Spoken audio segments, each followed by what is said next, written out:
of coming to a sense of oneness with the whole of the rest of the universe is not to try to obtain power over the rest of the universe.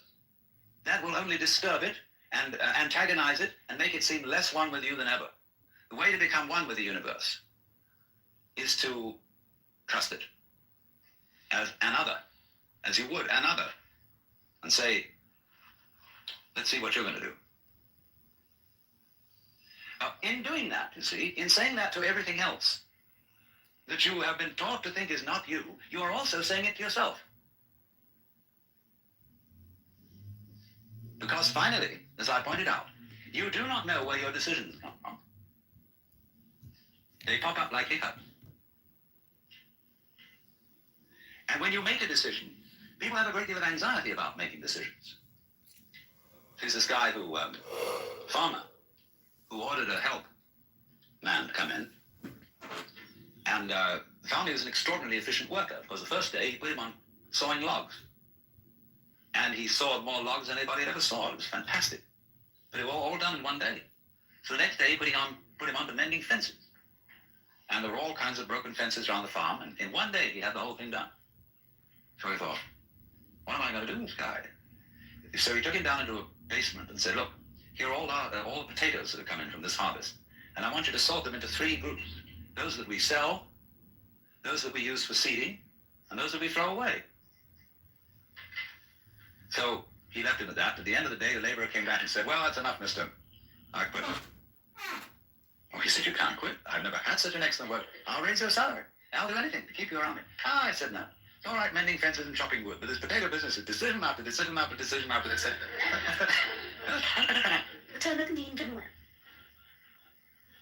So when we decide, we're always worrying, did I think this over long enough? Did I take enough data into consideration?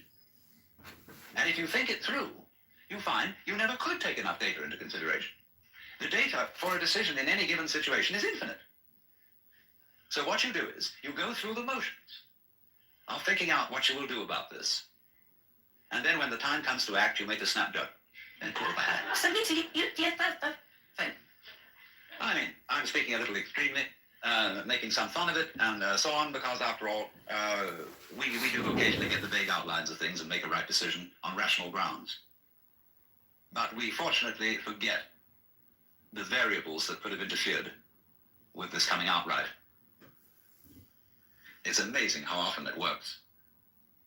But warriors are people who think of all the variables beyond their control and what might happen. When there's a strong connection between a therapist and a client, and it works out all right. I think very little of it has much to do with your conscious intent and control. But somehow or other, you are able to decide and control things more harmoniously if you delegate authority. Why, very great businessmen are those who can't delegate authority. Trust others to work for them. Because those are people developing businesses on the same basic structure that is fundamental to a living organism. Really? Delegation of authority. It loves and nourishes all things, but does not lord it over them. And you see, then what is happening is this. The more you let go of it and trust it, as if it were quite other than you.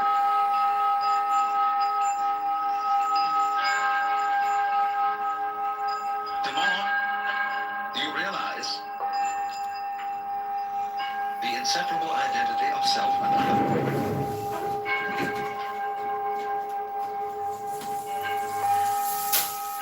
To go back, if you try to find the identity of self and other by subjecting other to self, no go. If, on the other hand, you find it through giving self, that is control, over to other, and trusting that, you may make a mistake. You may make a bad gamble. But in the long run, you're acting on a principle which has the backing of evolution. This is the way biological evolution goes on. Constant delegation of authority. That's why, obviously, the democracy is superior to the monarchy. And Mr. Tocqueville said that democracy is always right, but for the wrong reasons. Because there is operating in a democracy the principle that Buckminster Fuller calls synergy. And synergy is the intelligence of a highly complex system, the nature of which is always unknown to the individual members. Because that goes back again to this point, that we're always entering a new environment. We don't ever know fully what the new environment is, but the only environments we know are the past ones. There's always then operating in the development of cellular life on any level a new way of organization, higher than any existing form. And we're not aware of it until after it's happened. If you ever saw, for example, the film Kon-Tiki, this man figured out a few things as to how to make a balsa wood raft to sail from South America to the Pacific Island. But once he had set this in motion, he discovered that all sorts of unexpected factors cooperated with him. That when the wood got wet, it expanded, so that the ties bit into it and held it completely secure. He'd never expected that. And he found that as he sailed along, a flying fish would simply alight flat on the deck every morning for breakfast. That all kinds of natural factors, he touched the key where he was flowing with the course of nature, and everything cooperated with him. As he had touched the key, he'd made the act of faith. And he was just picking up, in other words, the practice which had been hundreds and hundreds of years ago had been followed by others who had worked it out by their great ecological awareness.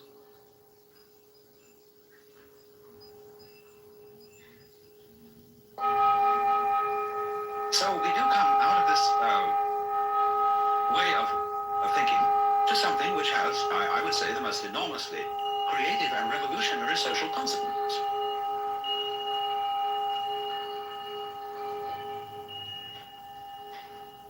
That it has become not virtuous, not self-sacrificing, and not anything like that. It has become the hardest practical politics to let go control to others, to give up trying to dominate the scene.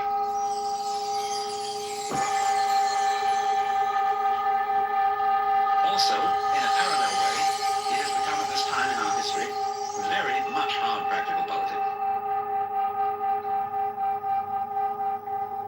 To learn how to enjoy ourselves. You can go to the Protestant people with their Protestant ethic who are against this kind of thing, and now say to them with great glee, it is your solemn duty to learn how to enjoy yourself. Why? Because in an age of leisure, people have really got to know how to enjoy themselves. Because if they don't, they'll smash the whole future of the human race. So utopia has become not so much sort of a dream, but an urgent necessity. We can't do without it. Because if we try to do without it, what's going to happen is that we are going to terminate our race in a mutual massacre of scapegoats. And so the present paranoia in the United States that is going on, where everybody is thinking up a new scapegoat and how great it will be to demolish them or get them out of power. All this kind of bickering and right and left politics has become irrelevant. Because we now have the opportunity of casting our own intelligence, our own technology. Yeah, shit on them, spread them ass cheeks, put them in a shit pile. To take the risk.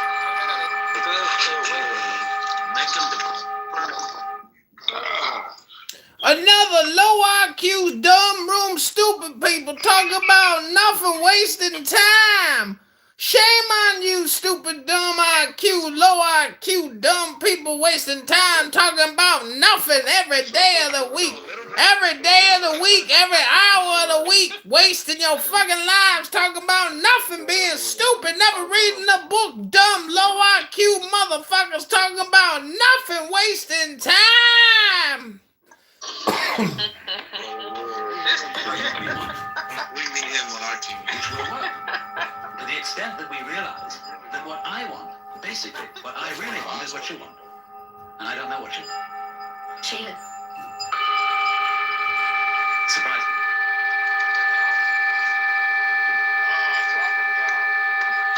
But that's the kinship between I and God.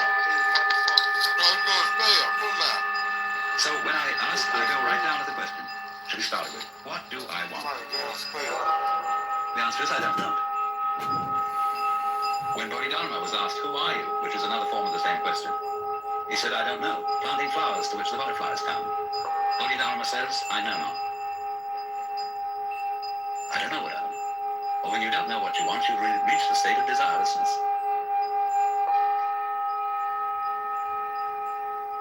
When you really don't know.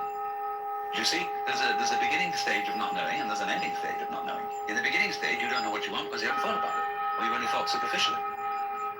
Then when somebody forces you to think about it and go through and say, yeah, I think I like this, I think I like that, I think I like the other, there's a middle stage.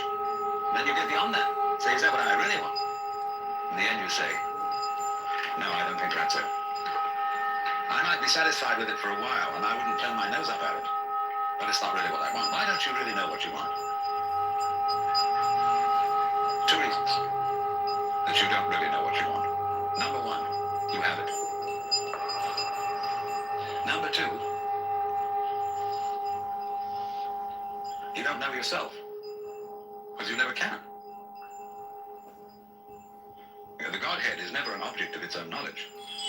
Just as a knife doesn't cut itself, fire doesn't burn itself, light doesn't illumine itself. It's always an endless mystery to itself. I don't know. And this I don't know, uttered in the infinite interior of the spirit. This I don't know is the same thing as I love, I let go, I don't try to force or control. It's the same thing as humility. And so the Upanishads say, if you think that you understand Brahman, you do not understand, and have yet to be instructed further.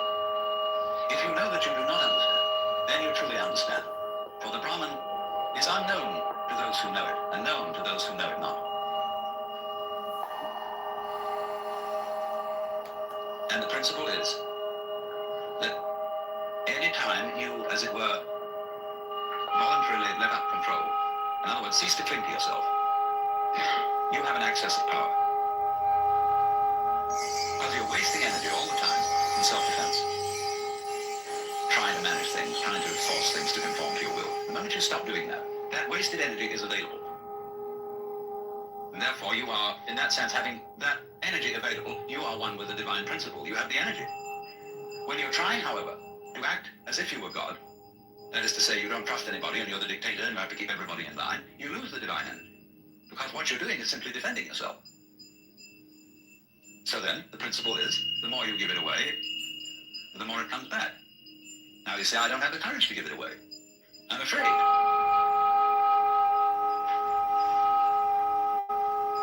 But you can only overcome that by realizing you better give it away because there's no way holding on to it. The meaning of the fact, you see, that everything is dissolving constantly, that we're all falling apart. We're all in a process of constant death. And that the world we hope men set their hearts upon turns to ashes, or it prospers and like snow upon the desert's dusty face, lighting a little hour or two it's gone, and all that Omar Khayyam jive. You know, the cloud-capped towers, the gorgeous palaces, the great globe itself, all which it inherits shall dissolve, and like this insubstantial peasant fade gleam on a rack. All falling apart. Everything. That's the great assistance to it. That fact that everything is in decay is your helper. That is allowing you that you don't have to let go because there's nothing to hold on to.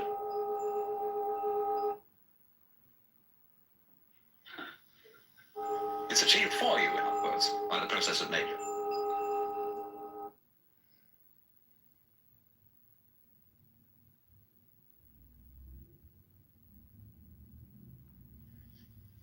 once you see that you just don't have a prayer, and it's all washed up, and that you will vanish and leave not a rag behind. Another room full of dumb, low IQ people talking about nothing, wasting time.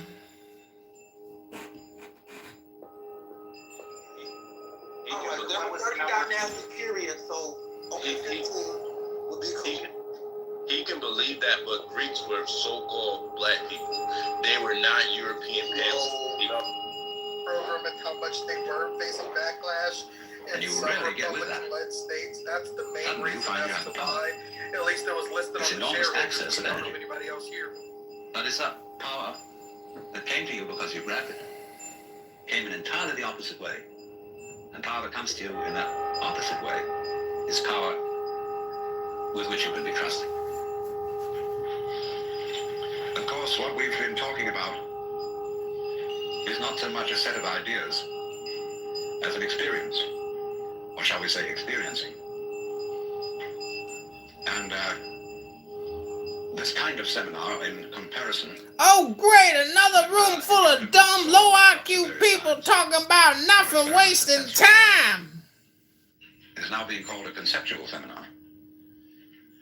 Although I'm not talking about concepts. Oh great, another room full of dumb, low IQ people talking about nothing, wasting time. That an understanding, a real feeling understanding of the polar relationship between the individual and the world is something that operates, as we say in your... Oh great, another room full of low, dumb IQ people talking about nothing, wasting time. It's so curious that the emphasis of the Western tradition in religion is primarily upon right belief. Do you believe in the right dogmas and the right doctrines? And only secondarily upon right action.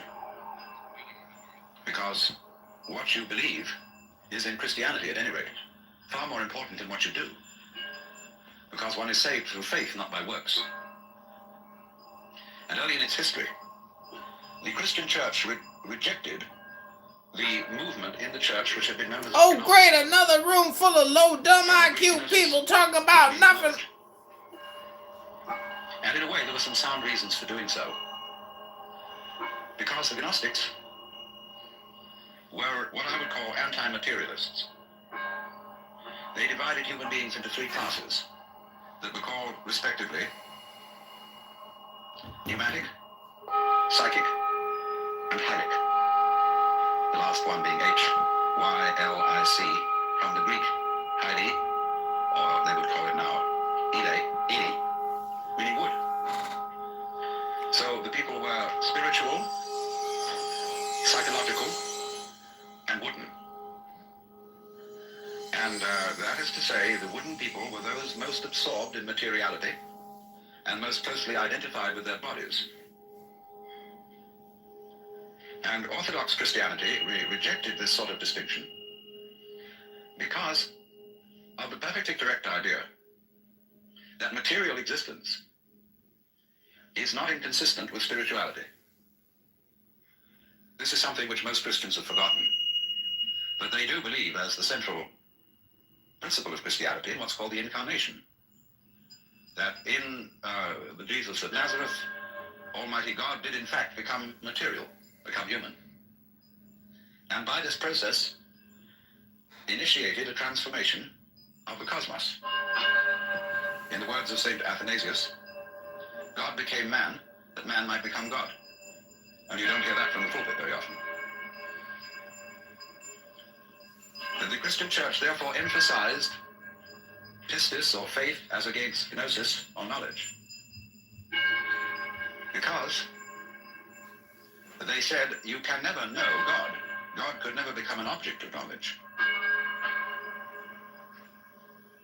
And in this funny roundabout way, the Christian theologians were saying exactly the same thing as the Hindus. Only the Hindus do call this knowledge of God through faith, they call it jnana, which is the same as the Greek word gnosis. But just to give you a little sidelight on how words get mixed up in their meanings, we now have a class of person called an agnostic. And an agnostic generally means a person who doesn't commit himself to any beliefs about the ultimate nature of things. He just says he doesn't know. But the original word, agnosia in Greek, meant a special kind of knowledge. It was called the dark knowledge of God. The knowledge of God in the cloud of unknowing, to use the title of a mystical treatise written by an anonymous 14th century English monk. This monk derived his ideas from a very mysterious figure who wrote under the name of Dionysius the Areopagite. Dionysius was a 5th or 6th century Syrian monk who had learned his mysticism from Porphyry, who got it from Plotinus, who was a Neoplatonist, and who probably got a great deal of stimulation from the intellectual world of Alexandria. And Alexandria, in the early years of the Christian era, was a tremendous exchange place between East and West. Buddhist monks visited Alexandria. It was one of the great centers of trade between Rome and India. And as you may know, all Rome's gold eventually... Oh, great, another room full of dumb, low IQ people talking about nothing, wasting time. They bought too much luxury from India. India, in exchange, got Roman architecture. And you'll see a lot of Roman architecture in Indian temples.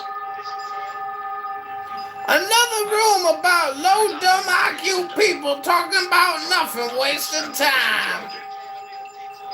And some of the greatest theologians, Clement, Origen, Athanasius, St. Cyril, all worked out of Alexandria. Well, now going back to this strange monk, Dionysius, it was he who first put around the idea in Christian circles that there was such a thing of the knowledge as... Oh, great, another room full of low, dumb IQ people talking about nothing, waste all their time. And he, in a book... Another room for dumb, low IQ people talking about nothing, wasting all their time. Again. Again and again and again. Dumb, low IQ people talking about nothing, wasting time. Because it's a series of negations. It says what God is not. Another room about nothing, talking about nothing, wasting time with dumb, low IQ people. It says our idea... Dumb, low IQ people talking about nothing, wasting time. So does our idea of spirit, our idea of mind, of justice, of love. All these things are not really God. And he says in another place, if anybody, having seen God, understood what he had seen, what he would have seen... Just another room about dumb people talking about nothing, wasting all their time. It's perfectly amazing to consider the influence that this man had. For writing under the name of Dionysius the Areopagite, he became identified, you see, with St. Paul's first convert in Athens. And legend has it that he was the first bishop of Athens and was martyred in Gaul. And where he's known as St. Denis. But St. Thomas Aquinas looked upon the writings of Dionysius the Areopagite as having the highest authority. And you could, if all the texts of Dionysius' work had been lost, you could restore most of it from quotations in St. Thomas. He wrote really two very important books. One was the one I said, the Theologia Mystica. Yeah, into terms of words or numbers. In other words, to describe. But a real explanation is not just a description. It's a description which enables us to control what we're describing. But didn't we see in the last session that to control the world is not really what we want to do? So that if all explanations have as their function enabling us to control things, then maybe an explanation isn't what we wanted. And furthermore, you can very simply see that what makes things complicated is explaining. When somebody explains to you how a flower works, and he's a great botanist, and analyzes all the innards of a flower, and shows the channels, the fibers, the processes of reproduction, and so on that go on in it, everybody stands fascinated. Say, how complicated that is. How clever God must have been to create that flower. to have all that complexity go. It isn't complicated at all. It's only complicated when you start thinking about it. Because Oh my God, another room full of dumb, low IQ people talking about nothing, wasting all their time. what is complicated is not the processes of nature, but trying to put them into words. That's as complicated as trying to drink up the ocean with a fork. It takes forever. And so this intense complexity that we see in everything is created by our attempt to analyze it all. And so what we do is, you see, when we analyze, we use our eyes and ears as a scalpel. And we dissect it. And we have to put a label on every piece we chop off. And so we scalpelize and we get it right down to atoms. Getting finer and finer, and we suddenly thought, well, we got to the end of it because the word atom means what is not cuttable. Atomos. But then we found we could cut the atom. And lo and behold, big fleas had a fleas upon their backs to bite them. And it goes on forever. There is no end to the minuteness which you can unveil through physical investigation. For the simple reason that the investigation itself is what is chopping things into pieces. And the sharper you Oh my God, another low IQ stupid room full of stupid people wasting all their time doing nothing, talking about nothing. What a waste of fucking time. It's just a bunch of stupid people talking about nothing. But in a way, all that is vain knowledge. In a way. Because you see, what it does is it gives you the illusion that you've solved your problem. When you have controlled certain things and you have solved certain problems, practical problems, you say, fine, more of that, please. Let's go on solving problems. And then you do. You create a world of people, as we are today, far more comfortable than people who lived in the 19th century. Just remember the troubles of going to a dentist when you were children, or some of you when you were children, of medicine, of badly heated homes, of all sorts of things that we don't put up with anymore. But the problem is we keep running into this thing. Oh my God. All constant stimulations of consciousness become unconscious. And when we take it as a matter of course to have certain comforts, then we switch the level on which we worry. When you solve a whole set of problems, people find new ones to worry about.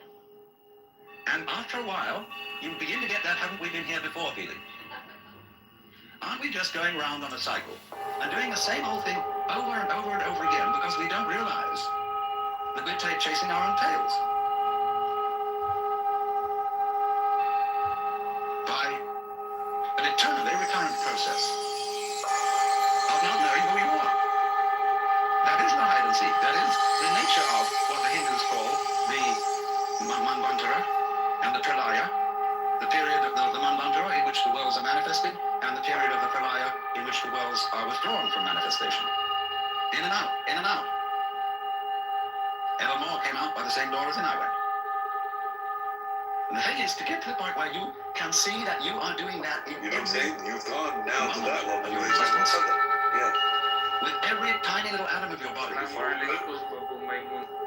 You now It at happens this all the time. For some reason it's different with Israel.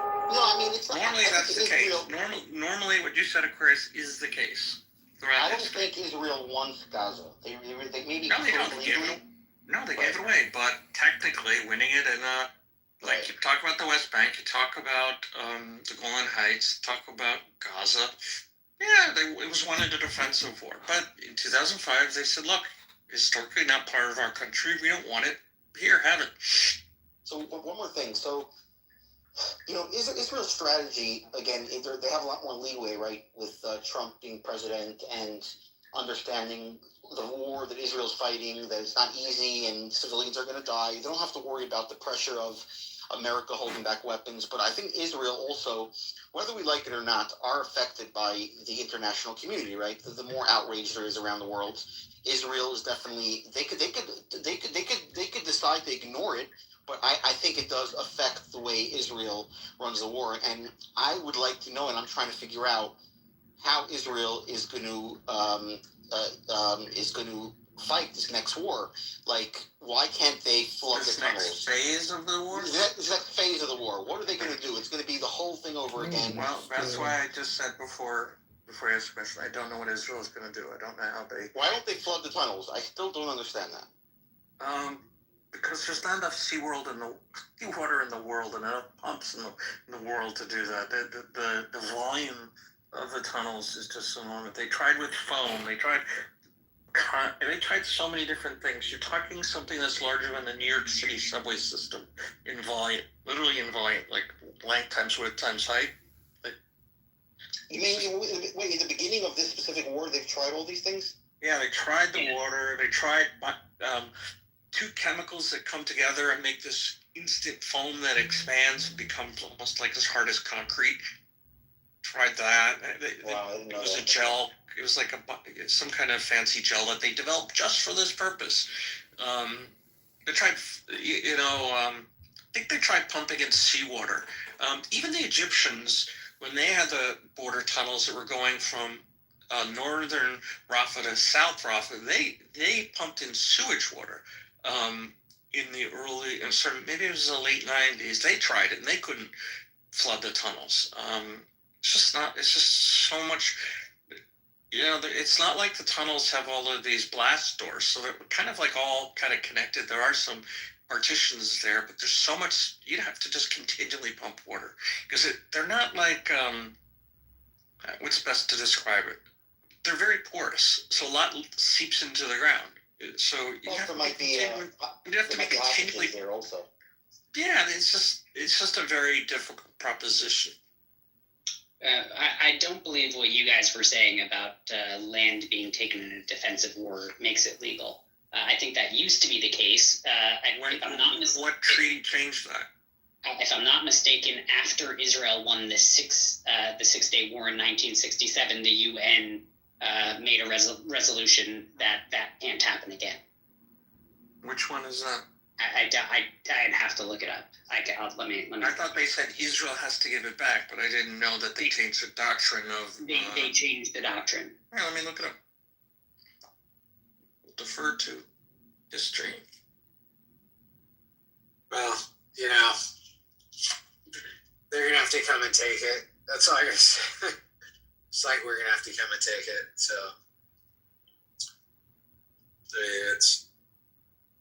there has to be a consequence for starting a war.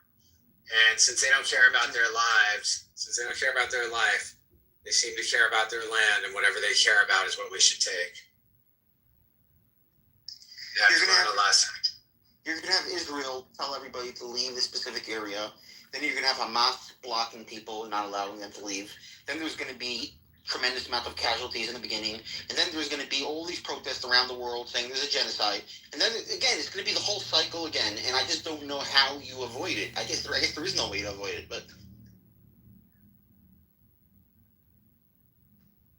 Aquarius, I hear what you're saying, and I understand what you're saying. It's absolutely all of the premises that you have based your statement on are true.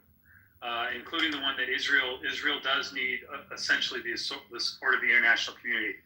But America has been a very weak ally, often a poor ally. And for now, the tide has turned dramatically. With Trump in office right now, there is no doubt in the halls of power around the world that the United States stands with Israel. And I think that's going to change the dynamic of all of the things that you're talking about. So yes, there will be protests. And it wasn't that long ago that it seemed like that the world was coming to an end, or at least that Israel was in grave danger just based on the show of support, or the show of lack of support for Israel. But I think the calculus has changed, and has changed dramatically now. And I think that the narratives of the last 60 years regarding Palestine in particular, the anti-colonialist narratives that bring all the college students to the streets, and the politics of which some people retain even into their middle ages, I think it is surprisingly coming to a close. I don't think it is as popular around the world as you have been led to believe, as we all have been led to believe. And I don't think that these protests are going to have the teeth that they had in the past. I hope that's true. And if I'm right that those narratives are coming to an end now, it would be a very bright future indeed for Israel, an amazingly bright future. You could even call the last 75 years in its entirety their founding, and that they're just beginning to be a truly secure nation. I hope that's true. Narratives are very powerful, and these ones are very tired. And the only thing that you can imagine in response to what Donald Trump has proposed for Gaza is that it would be more humane to return Gaza to the state that it was in October 6th of 2023, so that we could have peace. And I think everybody can see now that that's just not that's not a sane thing to do. That's not a good thing to do, and that's not a reasonable thing to do for the international community. So the fight continues not only on the ground in the Middle East, but certainly on the streets of the West. But I really think that the narratives have changed and the momentum is in a totally different direction. Yeah, 100% agree. I really had a lot of pleasure watching King Abdullah next to Trump. It looked like a father with their child. Abdullah's like, so we decided to take in 2,000 children with cancer, and Trump goes, "Oh my gosh, I didn't know that. That's great. That's amazing that you're doing that. Like, that's a great gesture." And like, it was just amazing. You know, you see the strength of a leader, of Trump, and you see the way the community, even the Arab leaders around him, see that strength and they respect him. And yeah, it'll really make a big difference. Yeah, it looks like territory acquired in a divisive war can be retained, but it depends on international law, political recognition, and practical enforcement. A country gains land defensively and can secure diplomatic recognition. That's the key point. It is more likely to keep it. Global powers oppose the annexation. They may impose sanctions, non-recognition policies, or even military opposition. Look at UN Security Council Resolution 497, which was... Yeah, and then it says... Yeah, then it says Article 51. Where's this Article 51? According to the UN Charter, Article 2.4, acquiring territory through blah, blah, blah. Hold on. Some legal scholars argue that self-defense, Article 51, could justify territorial changes if necessary for security. And so it refers to Article 51 of the UN Charter. Yeah. Nothing in the present charter shall resolution that said that that's not the case for the Golan Heights in Israel, and that therefore that's why they don't recognize the annexation.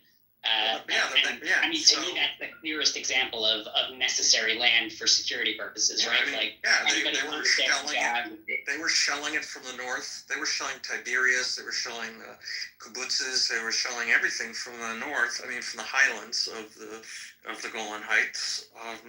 And then Syria attacked, and they won it. So, like, it's a necessary component to maintain security. So, Article 51 of the UN Charter says nothing in the present charter shall impair the inherent right of individual or collective self-defense, i.e. NATO, if an armed attack occurs against a member of the United Nations until the Security Council has taken measures necessary to maintain international peace and security. So, I think Israel can claim it. It's just a question of at what cost do they want to keep it.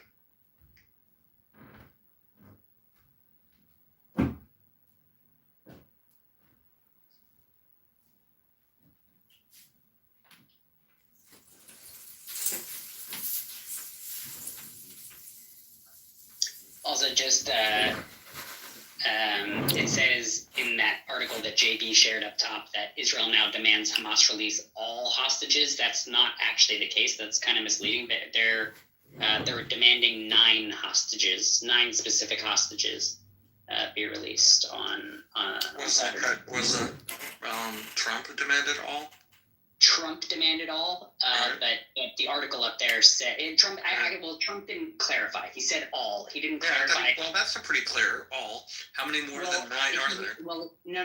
He might have what he might have meant by all, because a lot, like the press was asking this specifically, was does this mean all the hostages, or does it mean all who were meant to be released on that date, meaning the 3 that were originally agreed upon? All has only one meaning. And it's all. All is all. All is all. There is no all that is half. There is no all that is 85%. There is no all that is 75. All mean all. Period. Every single one of them but that's means not the what Bibi bodies, said the in his press alive. conference. After but come bullshit. There is no but. No, but Bibi. Bibi said he wants 9. That's not. It's not what he didn't say. Bibi didn't say all. Bibi said Trump 9. said- Bibi also did not say 9. Yeah, Bibi said all. Bibi did not say number.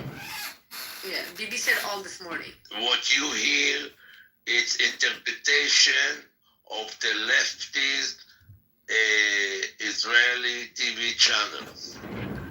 Wait, the title That's of what that you hear. says, Israel now demands Hamas release all hostages by noon Saturday. Yes. There you go. Where does Yes. 9 appear in this article? No, Yaakov, also not only 9 was not in the topic at all, but this is a Hamas propaganda. Hamas is trying to get away with it and be like, oh, he means only the 9 who are left from this deal. No. They said all. Every single person who talked about this, which is Trump and Bibi, both of them said all hostages, meaning every single remaining hostage that is right now held by Hamas terrorist organization and Gazan people, because many hostages have been taken by the Gazan people, Gazan families. When IDF rescued the hostages, many of them were in homes, civilian homes, meaning civilians are complicit with this whole thing. So there is no such thing as civilians and Hamas. They're all same. There's no such thing as Gazans or Gazans. So anybody that's a hostage by Gaza, whether Hamas, whether they want to call themselves jihadi Palestinian, bullshit, or whatever name they want to choose. Gazan equals Hamas, and that's it. Meaning every single person who is held by these Gazans has to be released off. If not, it's going to be hell in Middle East. He did not specify which country, which area. He said hell in Middle East. Meaning it can be all in Gaza, it can be in the West Bank, it can be in Jordan, it can be in Egypt, it can be in Iran, it can be in Saudi Arabia. You never know. It's Trump. It's also going to be in Yemen because the head of the Houthis said their fingers are on their triggers. They're ready to start attacking if the ceasefire breaks down. So I am sure the U.S. Navy is going to have something to say about that. Maybe even the U.S. Air Force. Also let's not forget that Qatar has been supposedly the ones mediating with all of this. So they're going to go into hell also with this. So anybody that doesn't support... You got to be careful. Qatar hosts the largest U.S. military base in the region. Anything that goes wrong, that military can fuck them up in 2 seconds. I agree. And by the way, you guys keep talking about the USA wants a military base in Gaza. That's the BS of the... Wait, who said that? No one said that. Oh, a lot of people talking about that Trump wants to build a military base in Gaza. I never heard that. Well, yeah, so it's not going to be all in Saudi Arabia. The thing of it is, the only thing that he wants is to build a big port in Gaza, so he's going to be able to save billions of dollars on the Suez Canal. Yeah, but there's no. Yeah, you can build a big port, but how are you going to get the stuff how are you going to get it to the Red Sea? Like, you need the Ben Gurion Canal or some canal to connect the port with the Red Sea. The Gulf of Aqaba. There you go. So if instead of using the Suez Canal, they're going to build a port in Gaza. Right. And then how do you connect that with the Gulf of Aqaba? Let me finish a sentence, then you're going to understand everything. Okay, sorry. And then on the road from Gaza through Aqaba, through Jordan, and to the whole Middle East. And putting Egypt in the ditch. Yeah, I agree, but I think a canal or a railway would be much better than over the road. Because they're in containers, put them on trains, and then just, intermodal. So it's going to be trains and trucks. And that's going to create a lot of work to Israelis, Jordanian, everybody that's going to line up with Trump, going to be able to make a lot of money out of it. May I ask when have you heard Trump say that he wants to make it into a base? I mean, he said it multiple times that he wants to make it into like a beautiful city for the Middle East. Where have you heard him say that he wants to make it into a military base? It's not him. I up in his mouth. I did not hear him say it. No, you heard He other never people say said that. something like that. Exactly. I never heard him. He never talked about that. He don't need a military base over there. He has Israel. Israel is the best place for him to store any weapons that he wants. They already do that. Right.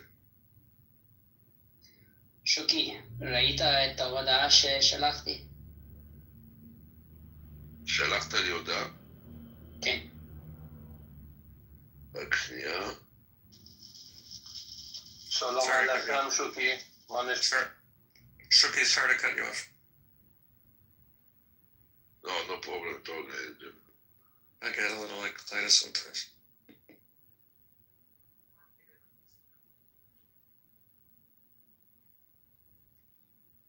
אין שום בעיה, רפה, הכל בסדר. זה הכל מים מתחת לגשם. בסדר. תודה.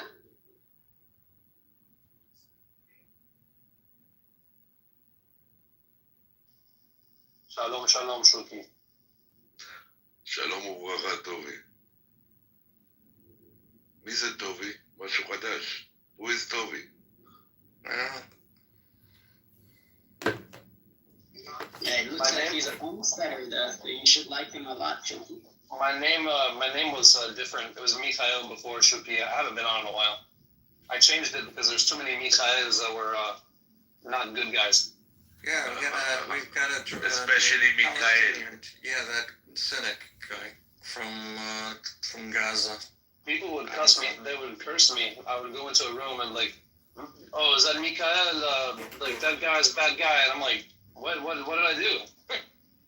They're like, you're Palestinian or you hate Israel. And I'm like, no, I'm the opposite.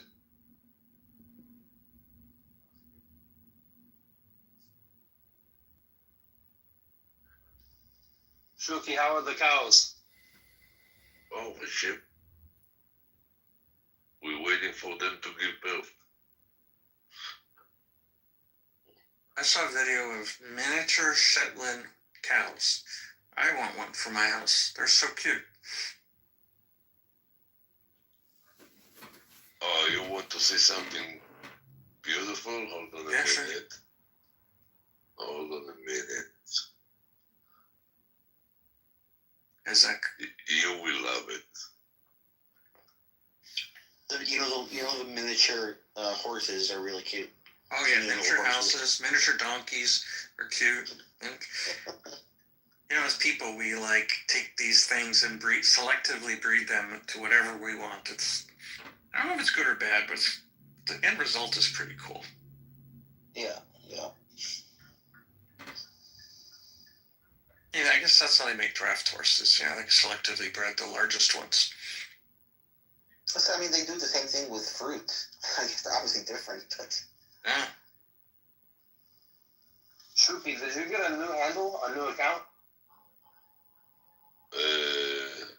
Depends. I don't know what time you're referring to. How old is that little pony? How many? It's not a pony. Okay, what I don't know. I'm a generic American. It's a little horse, so it's a pony. He born on January 14th. So wait, what's a small boy's what do you call that? What's the word? Ball. Ball. Thank you. I don't know. Pony is for girls. I thought pony was all encompassing.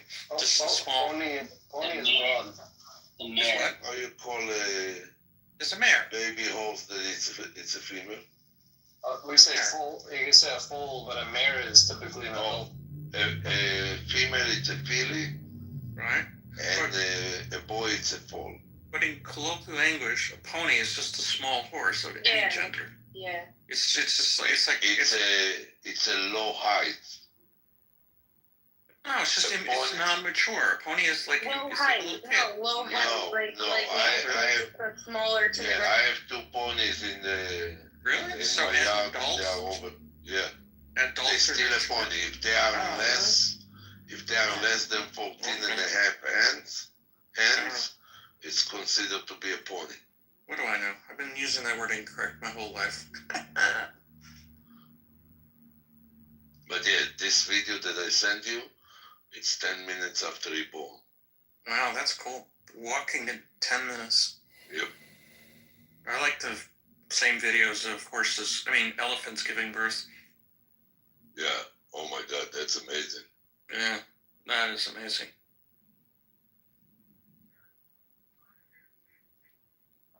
Wow, literally below 14 hands, 2 inches. Yep. You nailed it right on the head. Well, I have 7 of them. I need to know something. Any type of giving birth, whether it's human or animal, I get a little queasy watching it. I might just, prefer to keep my eyes away for a little bit. Or what's the craziest thing is watching a giraffe drop a baby giraffe like 10 feet to the ground. You think they're like going to be damaged, but somehow they're okay. They're pretty high up. They don't even bend over. They don't even lie down. They just like they're walking. And they let it rip. It's just, if you watch the video, it's really scary watching. The phrase "high as a giraffe pussy" is definitely a serious phrase. Is that a phrase? I've never heard that phrase. Yeah. Yeah, you've never heard this one? No. Where did you come up with that? Really? I just on the stage has heard that before? I've heard high as eagle's tits, high as giraffe pussy. Okay, Danny, have you heard this phrase? What's it referring to? Like, what do you use it as? High as like the consumption of marijuana. Oh, okay. Oh, or I guess any drug could work. See, I'm not into the drug culture, so I don't know. For example, like when I had my wisdom teeth taken out, I was high as giraffe pussy.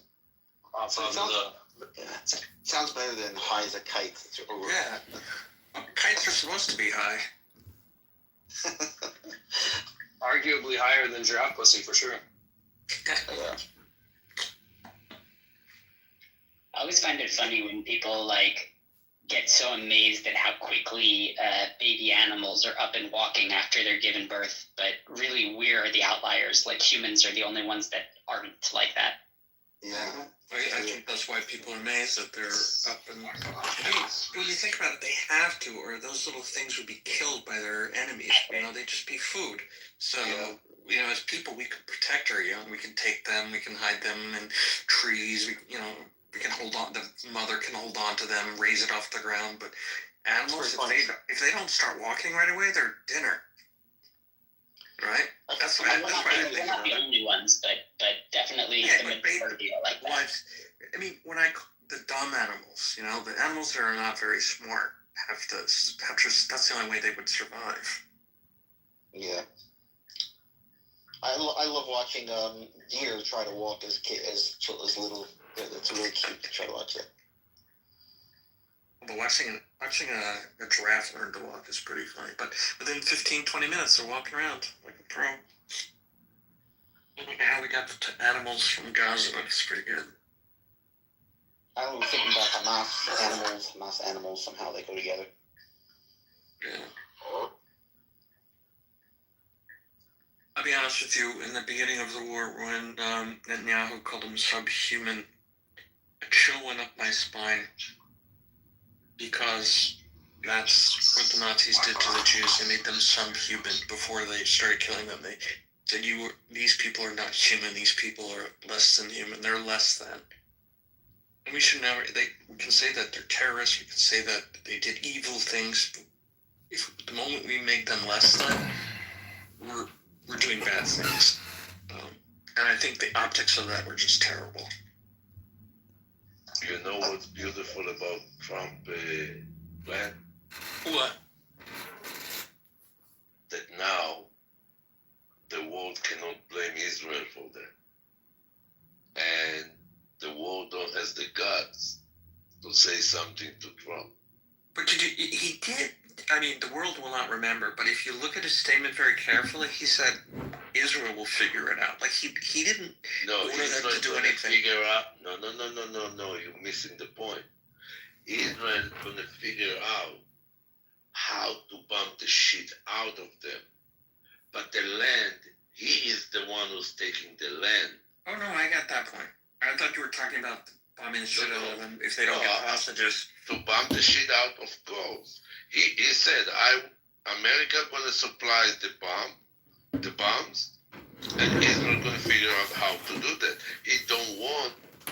And by the way, today somebody asked him what's gonna happen to the Hamas, and he said, well, it's for them to find out. I'm not sure that they want to find out, but it's for them to find out. I mean, it's because Trump doesn't want to have anything to do with Hamas, nothing to do with having boots on the ground. He's like, we're not getting involved with any war. That's Israel's choice. Israel. That's what he's emphasizing. He's saying we're only gonna only have to do with rebuilding Gaza and owning that land to make sure it doesn't become a hub for terrorists again. Everything else, it's Israel's business. It's basically what he's saying. Well, it perfectly makes sense. It perfectly makes sense why American soldiers need to put their boots on the ground. There is no reason for that. To be completely honest, there is no reason also for Israeli troops to put the boots on the ground. Bomb the shit out of first, cut all humanitarian aid. Second, no water, no electricity, no fuel, no gas. Give them 2 weeks like that, all the hostages gonna come out so fast, you don't even understand. And then bomb the shit out of them. I agree. That would be ideal, but again, Israel's going to have to deal with international community and. Really? After Trump said to do that, you think? Okay, let's. I'm talking about cutting off aid and water and all that. I just don't know. Okay, fine. I'm with you. Hold on a minute. I hope they do it, but bear with me for a second. Let's go back 3 weeks ago before Trump went into office. 2 days before he went to the office, they wanted to. For a few minutes, can I mod somebody? All right. So before he went into the office, the UN want to put a resolution against Israel. And they wanted to do that when Biden was in office, so Biden not going to put a veto on that. But all of a sudden, when Trump came into the office, you don't hear nothing from the UN, you don't hear nothing from Europe. All of a sudden, everybody got muted. They don't have any tongue anymore. They don't talk no more. Don't you see that the last week, nobody talked against Israel? Not even a single word.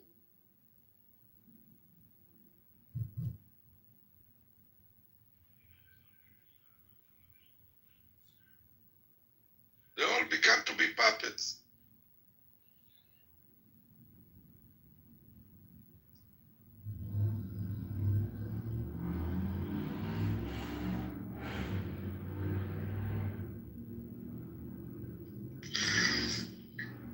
so Shuki, so you or anybody on the stage believe that Netanyahu is going to cut off water, aid, everything? Do you think he will do that?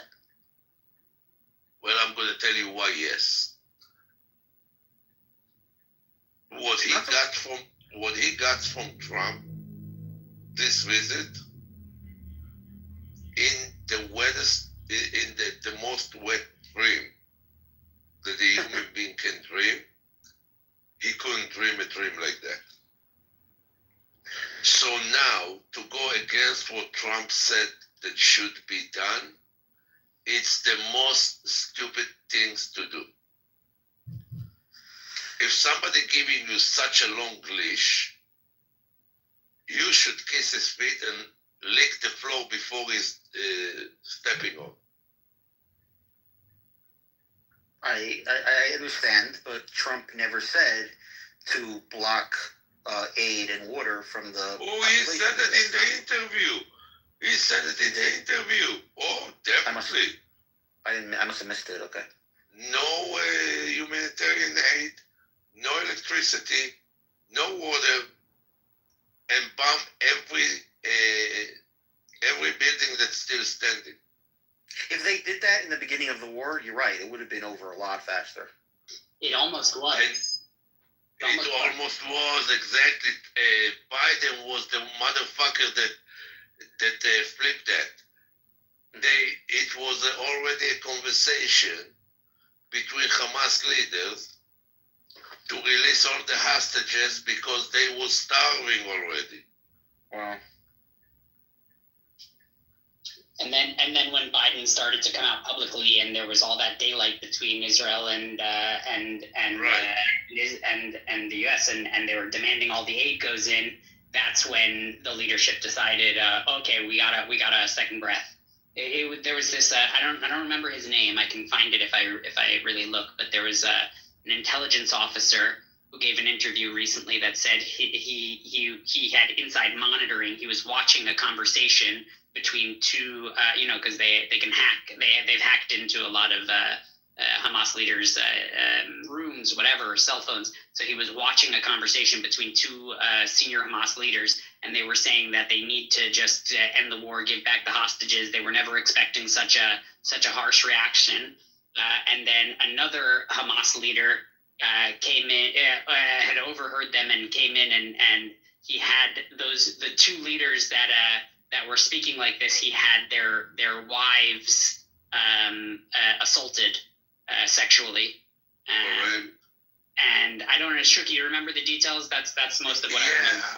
I have the whole article, but it's in Hebrew, so it's not going to do any good to the people over here. But yes, the Hamas leader told the people that actually on the ground, we already rape you females.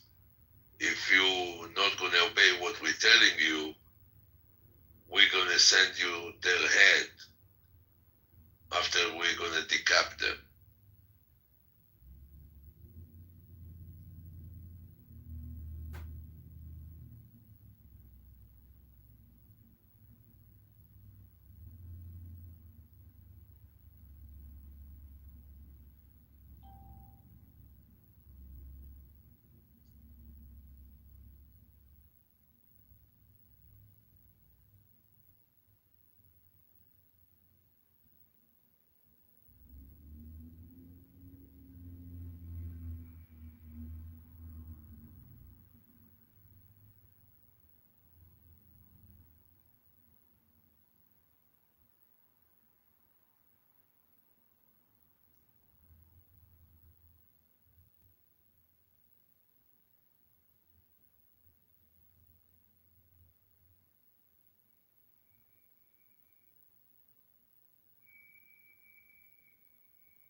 Right? And he was struck on his head, etc., etc.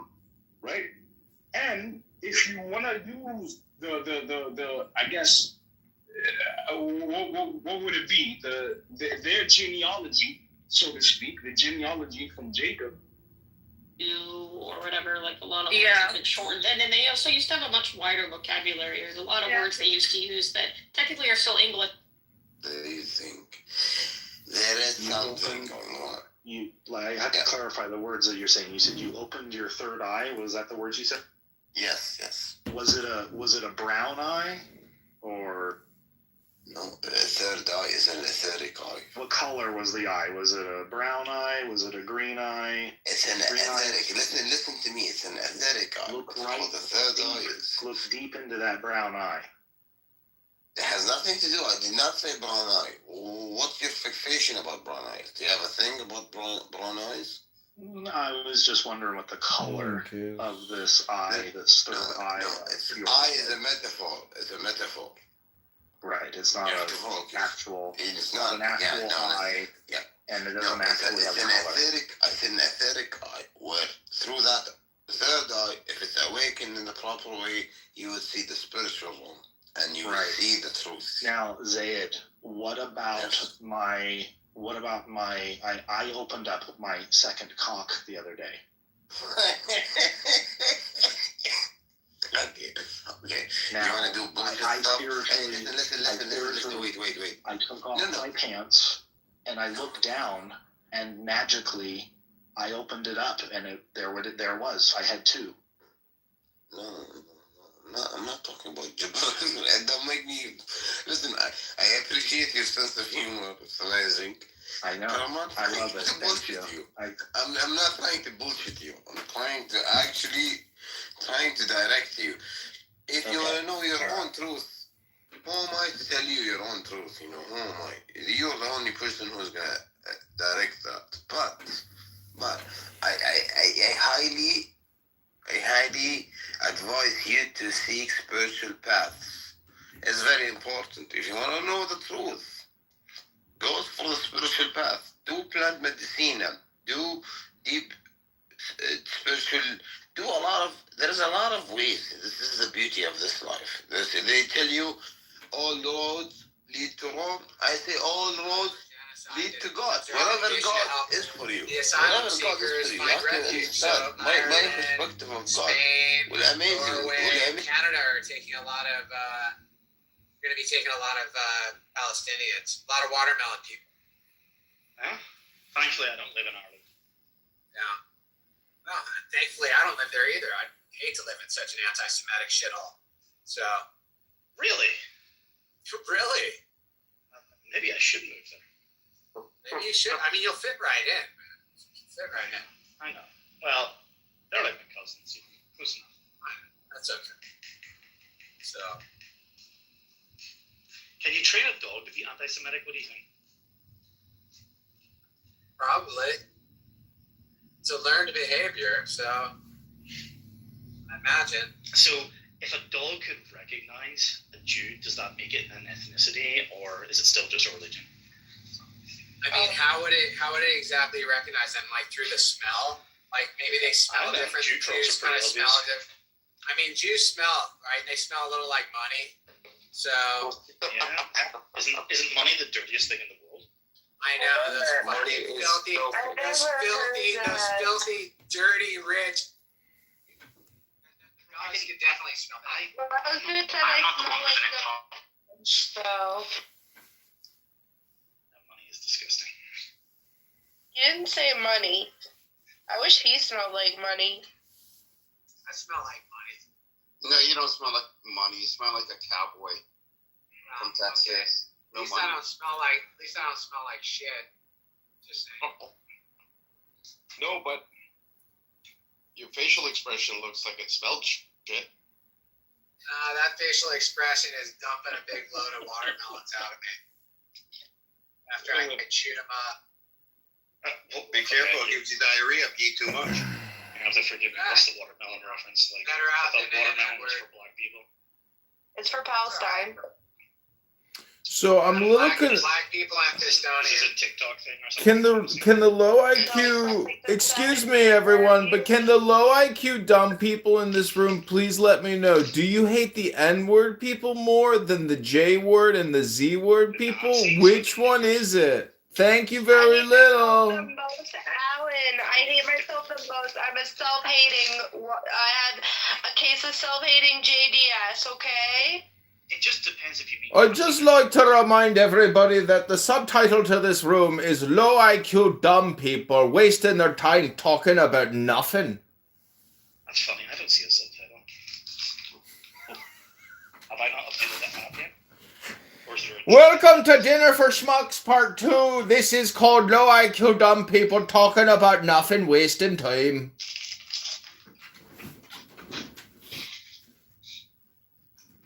I weighed my African watermelon today. Do you know how much shit it is? Watermelon is the colors of the Palestinian flag, and it's used in That's places. amazing. Mr. Allen was. I weighed my dog today. Do you want to guess how much she weighs? Go ahead. Come on, Mr. Watts. He's obsessed with my African brown dog. Oh, he's being a nigger. Amazing.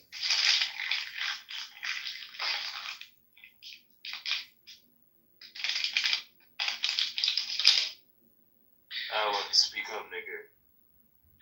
You will not hit. No, you didn't even. You will not hypnotize this one. Bro, you're starting to sound like that shit. Let's start a meditation. He will not hypnotize us. You know, like he will not divide us. Remember, he just went on that insane chant rant,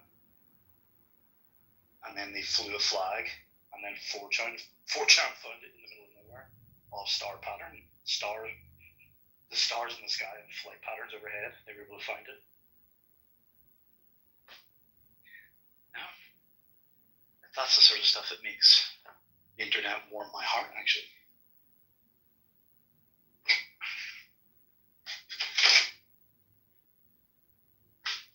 Oh, God, you guys are all being born tonight.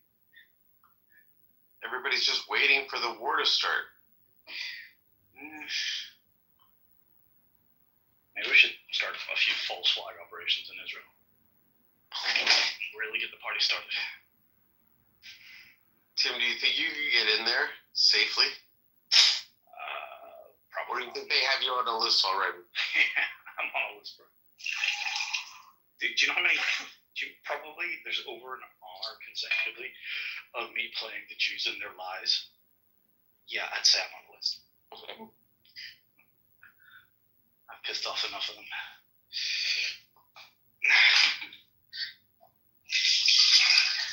Who have you told about that dominion? Nobody. Rick, I'm gonna send this to you. What's up, Diego? What are you talking about waiting for the war? You talking about Saturday? Trump's Saturday. comments? Trump's comments? Those are some tough comments. Yeah. You guys are gonna blow it all up again.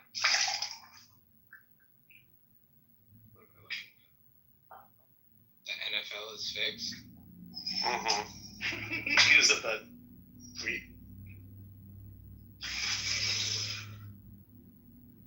What are you doing there, Tim? I'm filling a water jug.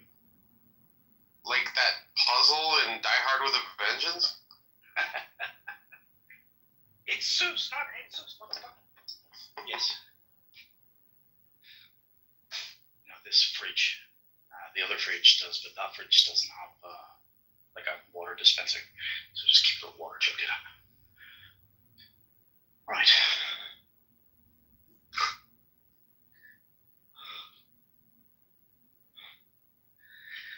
Just so funny. I don't really use my normal Instagram, like my actual quote Instagram. I've been using a burner for years where I don't follow anyone I know. Right? Like, yeah. I just use it to I don't know, to access shit that you need to be logged in for or whatever, right? Yeah. Basically, I haven't posted on my real Facebook or Instagram since 2016, since Brexit. Is the truth. But anyway, I followed my old trainer. I'm not going to mention his name. You'll know who I'm talking about. Bro, it's just so funny. Like, I still can't get my head around how the fuck you found that and then sent it to me. I'm like, holy shit, like, just talk about... Like, I haven't seen him in, like, not 10 years, but, like, yeah, at least 5. So it's just like, whoa. You should train with him again. Yeah, he's been in phenomenal shape for a lifetime. You know, like he's in very good condition right now, obviously, but which is really impressive for his age or whatever. But you know, there was his like quote claim to fame right early on was there was a big TV show back in the day in the UK called Gladiators, right? I don't know if there was ever an American. Yeah, I version of remember. that. We had it was called American Gladiators. Yeah, so there's like this roster of like these. It's like kind of like WWF wrestlers or whatever WWE. Yeah, I remember being WWF, wasn't it? It used to be back in the day. Anyway, yeah. And then like contenders, get ready. You know, there'd be all this like you'd have to go run through a gauntlet, which is basically kind of like it'd be like running through like a football pitch or field, and guys wearing pads trying to fuck you up, or there would be like a different obstacle courses, or there would be what they call a travel leader, which was a conveyor belt on like a 45 degree, and you had to sprint up the conveyor belt as it's running to get to the top of it and shit. And then there's like hang tough, there's a whatever. It was an awesome show. This guy, Glenn, not dox him or dox myself any more than that. He went and like he was on the game show like when I was a kid, and he was from Belfast, and it was like a big deal or whatever. But he was to get on that show, you got to be in good shape, so he's been in great shape for his whole life. But I think the shtick is like I haven't seen that show like in forever or whatever, that episode. But it's a bit cringe because remember I told you that he got a new wife. Yes. At the end of the TV show, they're interviewing him or whatever, and he goes and proposes, I'm pretty sure, to his first wife. So like, imagine being his second wife, and every time this fucking TV show is brought up, which is kind of his claim to fame at one point, right? It's like, but the other memorable bit about it is that he wouldn't propose to his ex-wife at the end of the show. But anyways, and she said yes.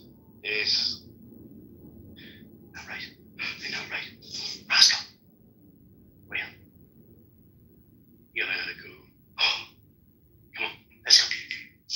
Anyway, but he's a bit intense, but in a totally different type of way. Most people are like intense, quote, hardcore. He's just,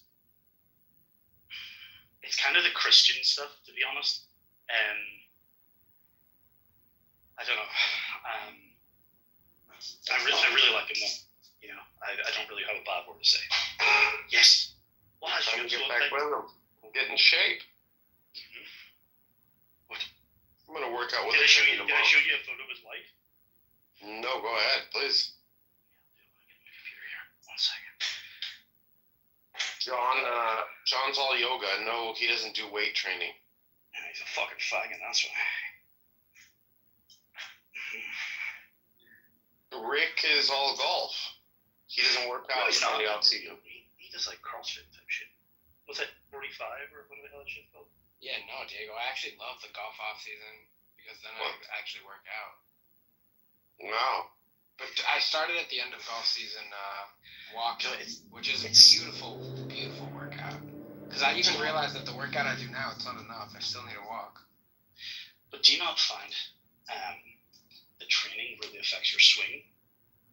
Like, badly? No?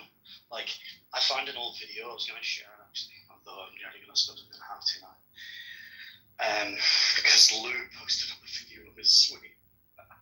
And I didn't even comment on it, but then he was pissed that no one commented. Anyway, you can't win. So you're trying to be nice by saying nothing, and then you say nothing and you get in trouble. Anyway, but I noticed, like, looking back on my swing, it was like my follow through, it's like my rotation. It's like I remember being really tight from working out with my trainer. I don't know, like.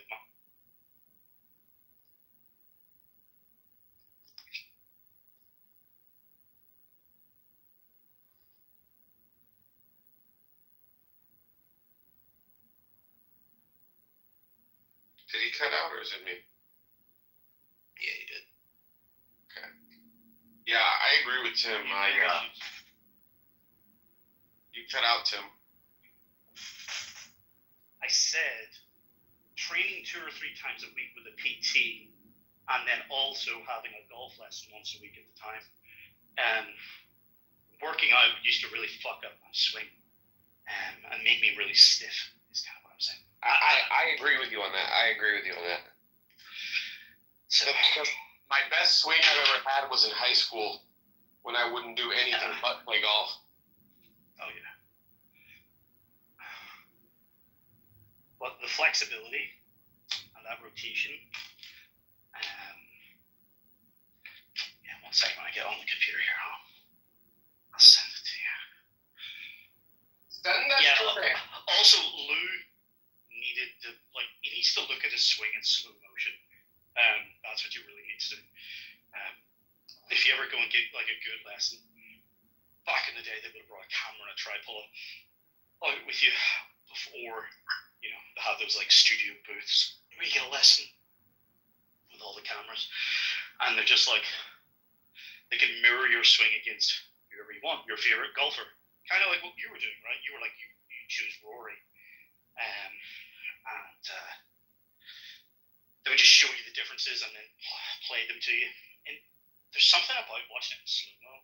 I suppose you get more time to see the actual motion. But he's just whipping it around. He's not really swinging.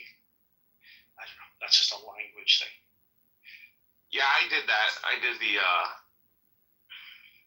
in America it's called golf tech. I don't know. That sounds like a brand or something. But it's a brand that does golf swing analysis in slow mo. Yeah. I don't know. Just the club, when you could train with the pro, they had two off the driving range. That had these two special bays built into the side of the the hill. And so you played it onto the driving range as well. But, it had full studio and camera setup, which I found really beneficial in the beginning. Oh, I agree. It's the seeing is believing bit. It's you ever get a lesson when you were a kid, and the coach would be he would just come and grab the club and just be it needs to be here. And you're where? You're I can't see what you're doing. You're just moving it. Yeah. It was weird memories because I don't ever think verbally. I don't give people instruction about golf swings. So you just kind of, you just absorb it at some point. So trying to explain, get the words back to Lou what he was doing or what he needed to be doing was kind of funny going down memory lane. Oh yeah.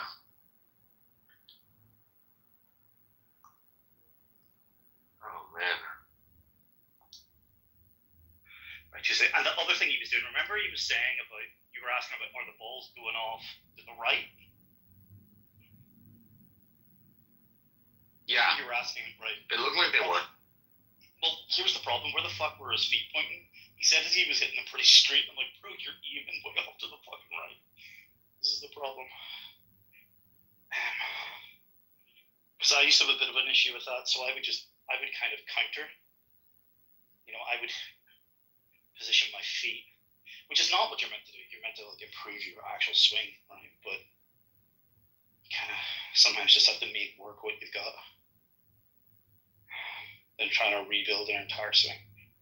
Right, where the hell did I see it? I'm looking for a video of me practicing, but I can't find it. Where's the...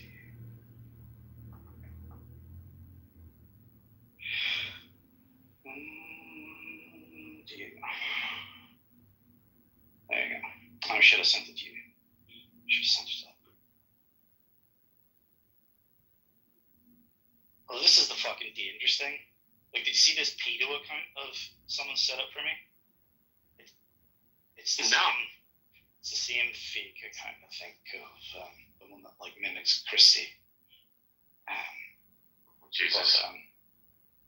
But this is it. It's I fucking regret posting my own goddamn photo or picture of ever on this app because every fucking you just don't know how screenshotting shit. Diego Tim. Right,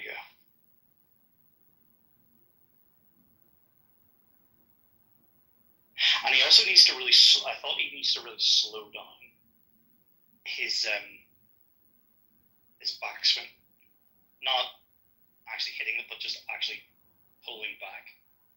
But he would need to know where to actually. He would need to know where the actual top of the swing would need to be, and then release, and then work from there. That's what I remember doing on my coach.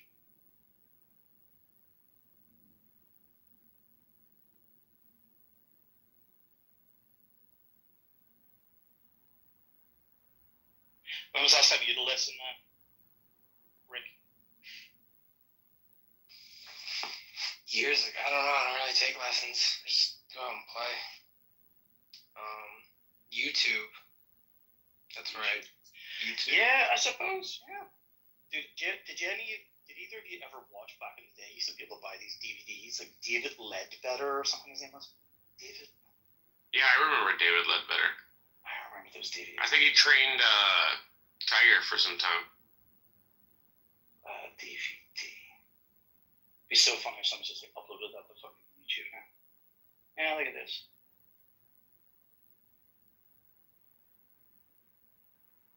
That's old school. In fact, a couple of these may have even been like VHS from back in the day. I don't remember my stepdad buying. David Ledbetter. That's a name I haven't heard in a long time. That's like look at the clothing that they're wearing. Like these like fucking they don't wear clothing like that. Pleated pants or what? Yeah. And it's like the straw hat type thing. The good old days. God, I got nostalgia. Did I ever show you? Maybe we did. Do you remember those like motivational posters, which would be like success, and then like some picture or inspiration, or like, do you know what I'm talking about? They were called. Yeah, I remember them. I remember. I found it a couple of years ago. Not the framed pictures. Yeah, no, I think I did tell you about these. But basically, like we were meant to, like my parents, we had a house in Phoenix, Scottsdale, and basically nearly moved there. My stepdad's business was very kind of US centric, put it that way, and he was always traveling a lot there. So he came home one time with like a set of these, and I cannot find the frame pictures are gone somewhere. But I found these notebooks from which are the same thing basically. So they would have the like that picture basically on the front, and it would be your notepad or whatever, and there was like 3 or 4 of them of different ones. You know, there was like green, red, blue, or whatever. Let me see if I can find it. It's just such a nostalgia thing. You're like, holy shit, like they don't make them like this anymore. Yeah. Yeah. Let's see if I can.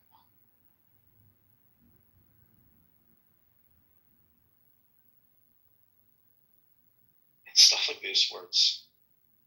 I have to remember who was the last person I sent it to, which is the easiest way to find stuff.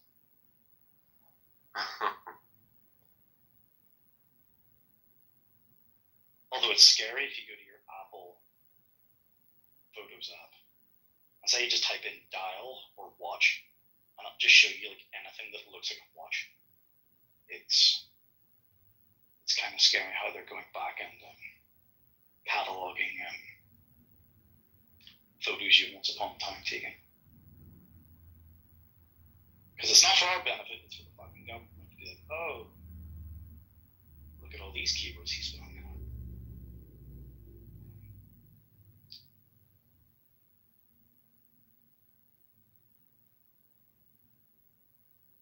And then what happens is, it takes me so long to find it. The moment passes, but then I'm so stubborn. The moment passes, but I'm still sitting here scrolling, searching for it.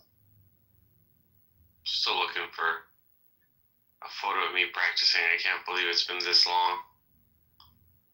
I have a video of you. I have a video of your swing. Yeah, you have a video of my swing, but I'm now looking for a video of my swing in slow motion I just like just slow it down. Like it's not. I remember just taking that. I think I have one in slow motion, but I hate it. The fact that it's in slow motion. I think I can get this. Well, you can easily speed it up, right? That's the easy bit. Can Slowing you? it down properly. Yeah, yeah. So you can speed it up to normal speed. But like basically, this was like I think the iPhone 5S or 6, one of the ones that had the first slow mo ability into the iPhone. And I remember taking a shot with my phone.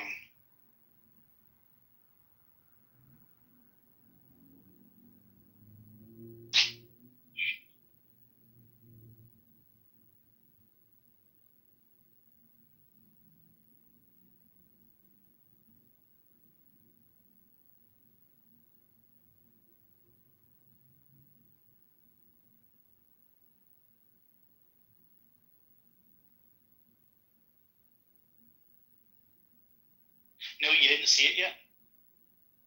I want you to critique my swing. Oh. Let me see.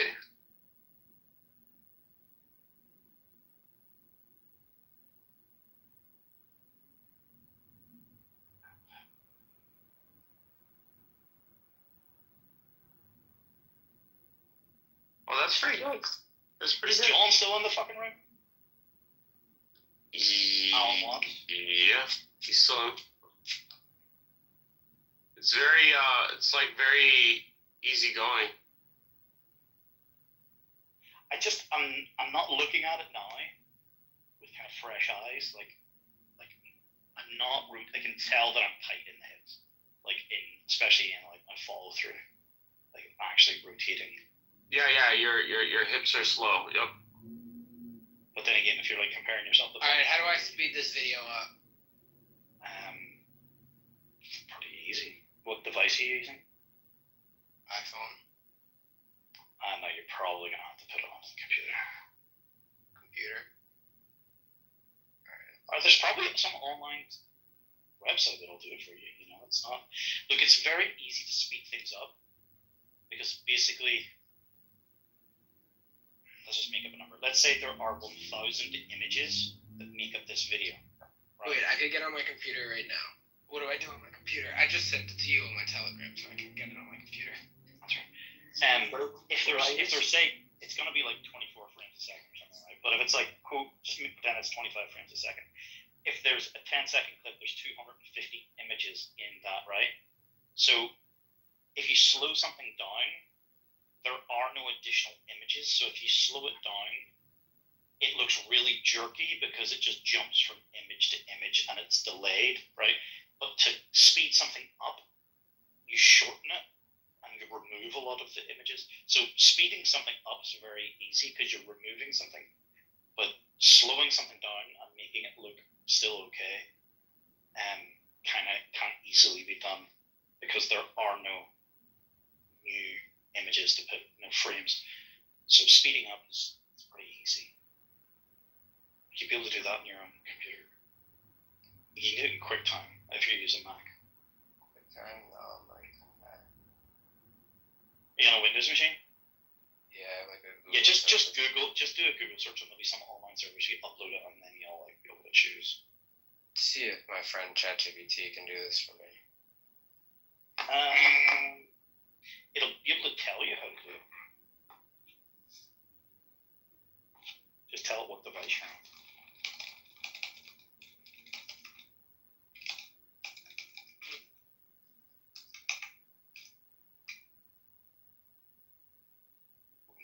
This thing is the goat. Yes. GPT? Yes, upload the video and I can speed it up for you. If you have a specific speed in mind or custom speed, let me know. Okay, let's see. Ask it what frames per second, FPS, the video is that you've uploaded.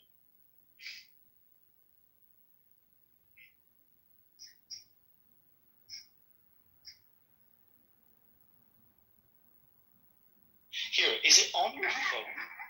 Yeah, send it to you on Telegram. I know, but here's.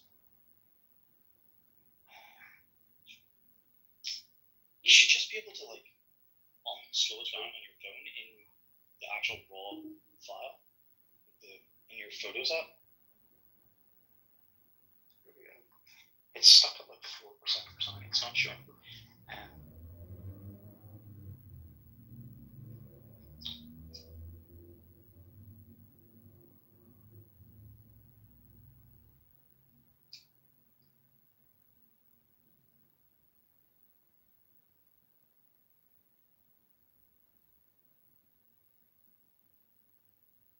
Listen to me. I'm sending you my swing, Tim. Okay, Not a very good hit, but I couldn't find many things. I have like a million videos of my dad, but there's very few of me. No one ever records me, so. Yeah, no, that's the fun thing. This is crazy. This does it. It just said 2 or 3x speed, or if you want a natural looking speed for the swing, I said natural looking speed. Successories, that's what that shit's called.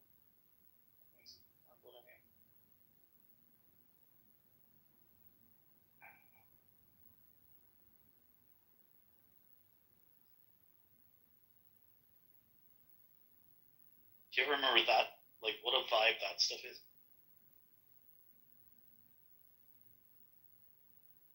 Like, you're a paper man, you like quality stationery, don't you?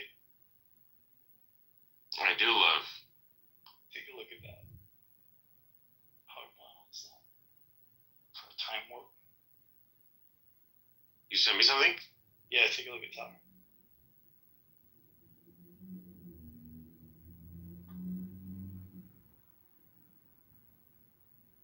Oh yeah, you sent this to me. Yep. Yeah.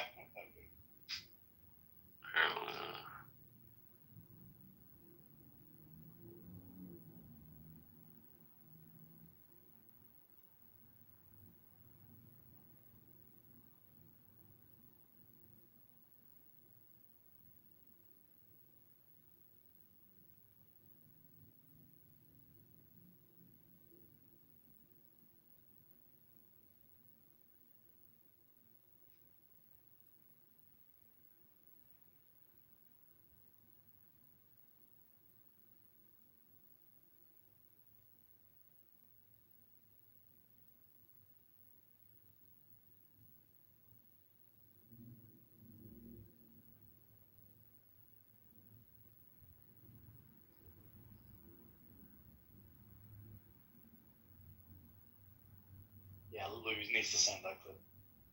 Or he needs to see that clip. Mm-hmm. Whoa!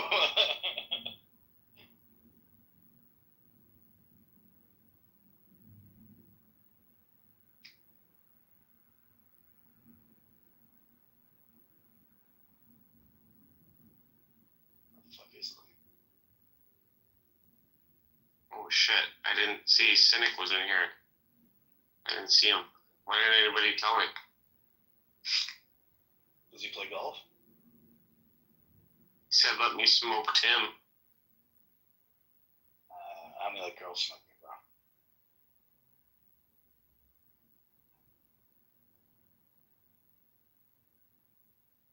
Bro, how big is this file? It's still not done with it? Okay, here we go. I just canceled it. Restart it.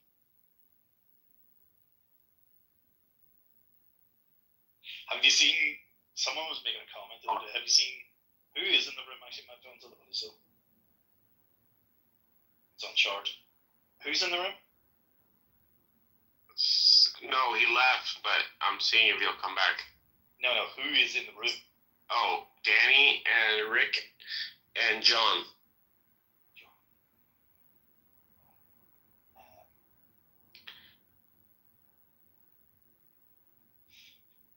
Ask ChatGPT. Rick, the easiest thing for you might to be able to do is, you see when you edit the slow-mo video, there's like 2 additional little bars you can see where it slows it down. So it should be like normal speed, and then it enters a slow mo, basically. And you can adjust the bars to basically remove the slow-mo. To remove the slow-mo? Yeah. Because all it's doing is slowing it down. It can just play it. the 120 frames a second or whatever it's recorded at, he can just play it at normal speed.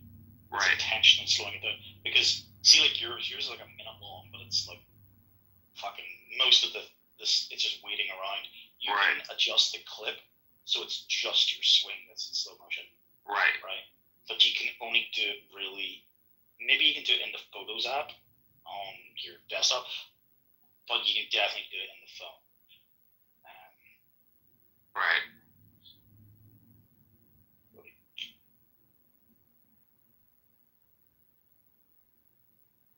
you go, Rick. There's my swing.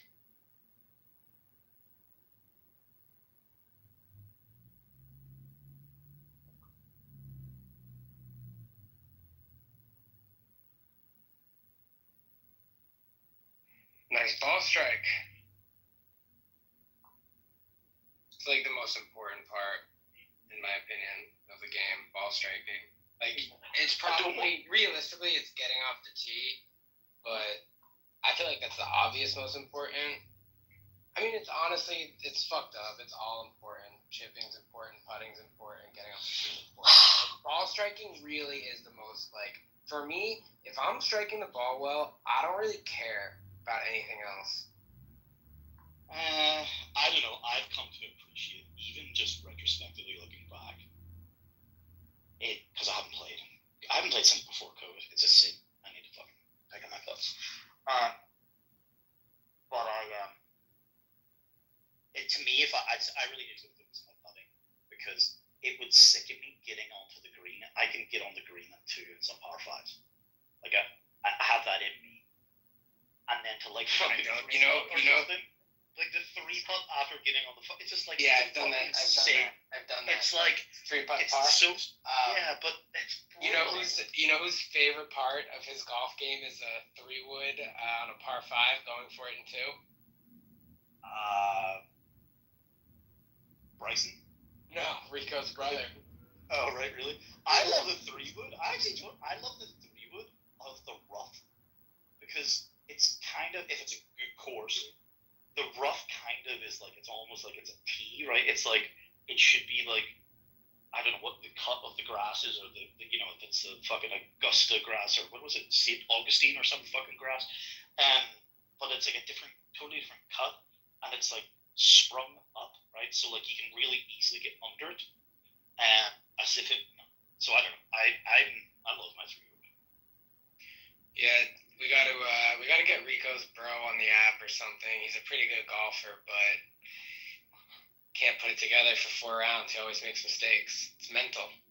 I don't know because I don't watch, but like he was outright first place in the lead on after the first round last week. He played flawless, and then he kind of just like wasn't able to even closely maintain where he was at. So. He's a really good golfer, but he's got to figure out how to limit mistakes. Yeah, that's mental. It's a real thing. Like once something starts getting into your head, then it's like it just cascades, right? And it's like one error, and then you're like, "Fuck, that was stupid," and then it's like you're actually making the next error more likely, and you start stacking those on top of them. It's very hard to get back to zero, get back to, where you were at the beginning of the round or wherever. And then, although it is amazing where you can have like a couple of shitty holes and just play flawlessly, and that there's like just a sense of momentum. I get a sense of like it's getting away from me, and then I pull it back, or like there's just a sense of like momentum when I'm playing that, and if I start playing badly, then it's like I completely lose it and it's gone. It's like I know the round's fucked. It's very hard to recover.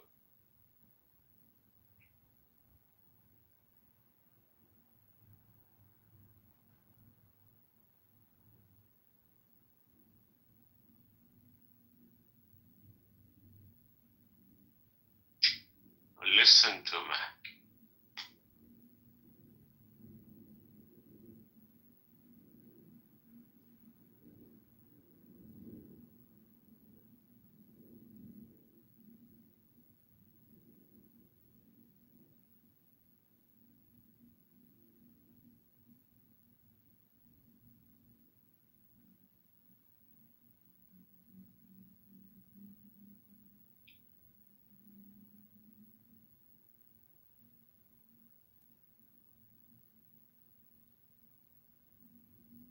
Who's in the room now then? The same individuals, Rick, John. Have you seen Rico's just photo of his swing? No. No, look at Yeah, that's hilarious. That's hilarious. No, okay, Pants but are tight as fuck. Okay, but what's hilarious about it? Right, we're all thinking something, right? What are you guys talking about? Go look at his PTR. Is it still up? I don't know. Oh my god, that's funny. Rico Bosco. Is that Rico? Apparently so. Okay.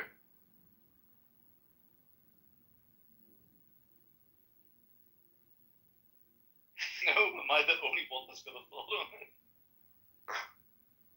You mean like the tilted foot? No. What?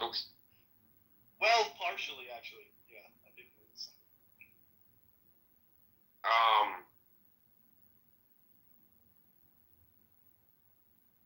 Is it the fact? Let's see.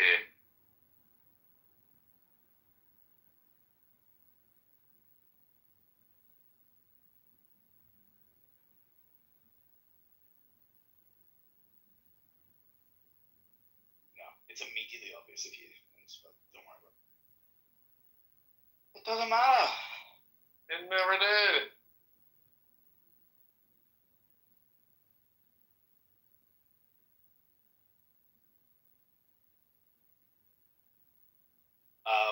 What library's that?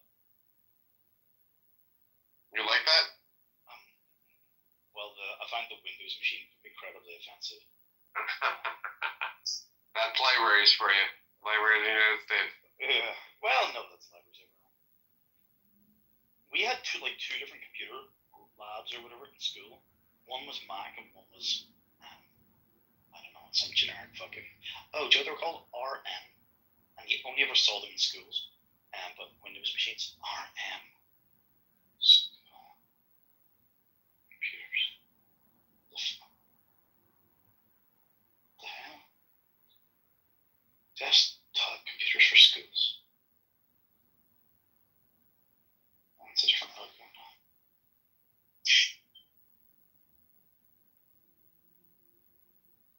RM PLC, it's a British company. Specialized in telescopes to educational organizations. Oh, it's the same company.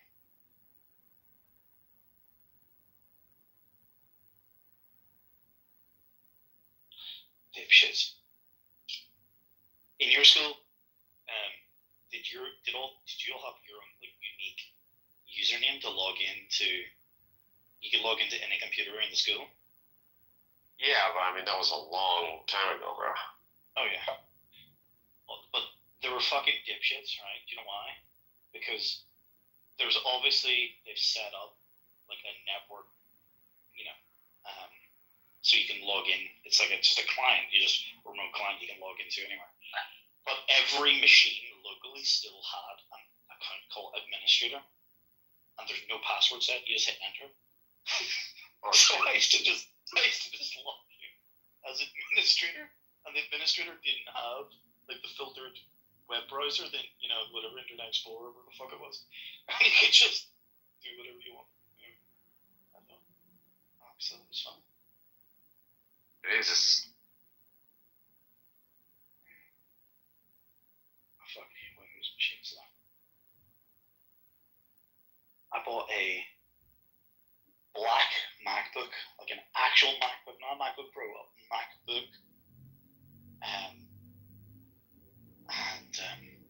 Yeah, I've never used a Windows machine since. So a long time now.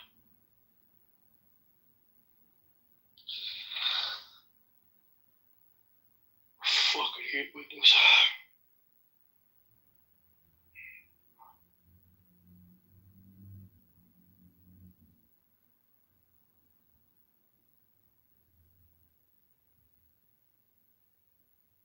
Is that the course that you have the office view of? No. Actually, that's a different course. But I posted that photo just to show you. Notice that the back is contoured.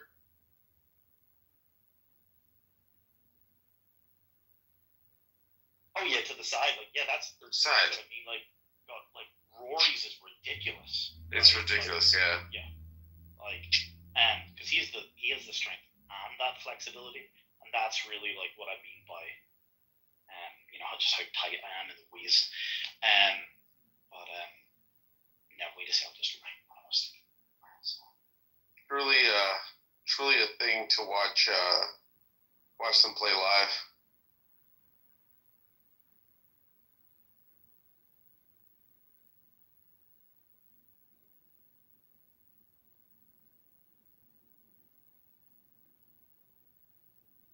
Here is a word. I don't even know how to spell it.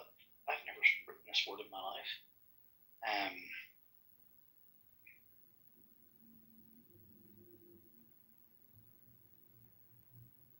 Let's see if, yeah, there you go. Amazing. Really amazing.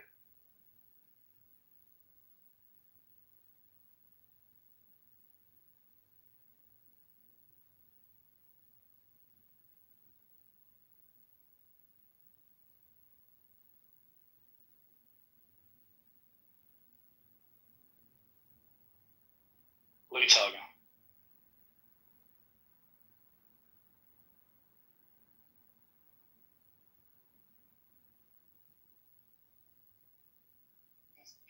I wouldn't have made any comments if it wasn't for that last line.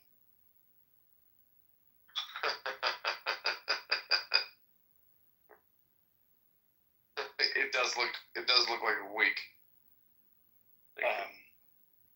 Let's see. I don't know if this is everything. Oh shit. See, Rick, that's nice. See, Rick leads with his hip. About the swing?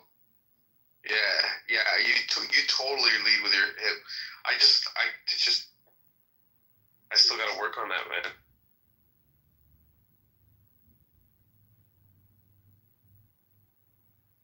Did you get it to speed up? Yeah, it looks a little meh, but it's solid.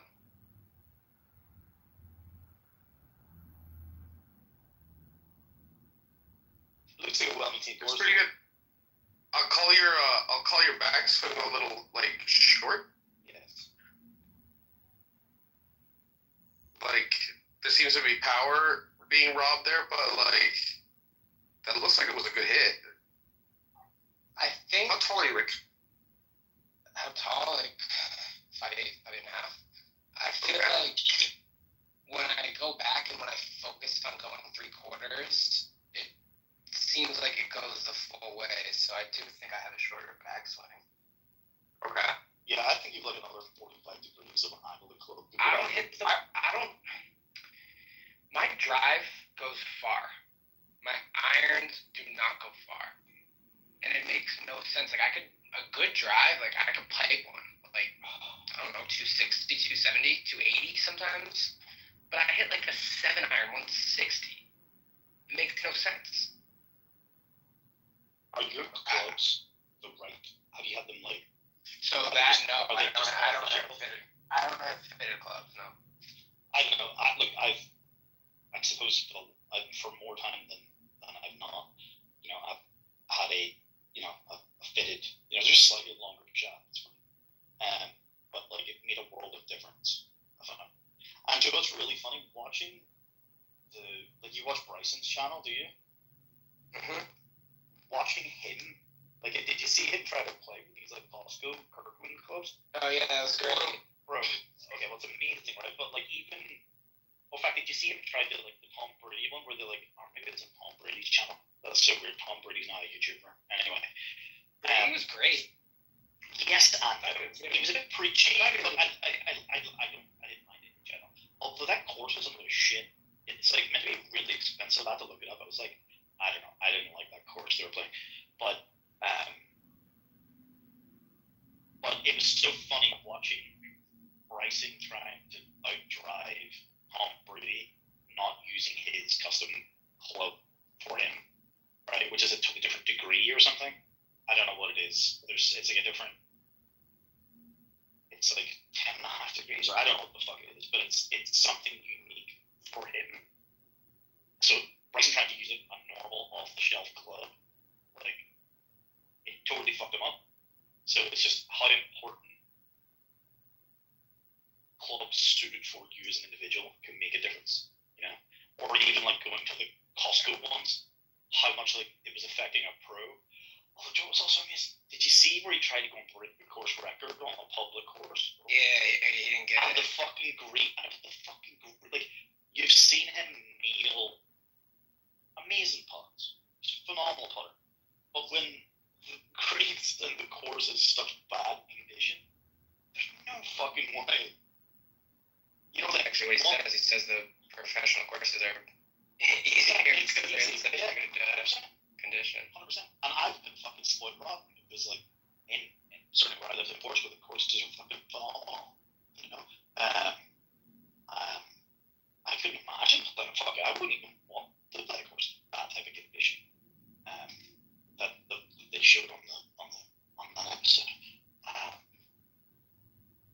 I don't know, because there's one bit where like I don't know if he's on the green, but he chips it and it's like more accurate than putting because he's obviously jumping over all the fucking shit because the condition of the green is so bad.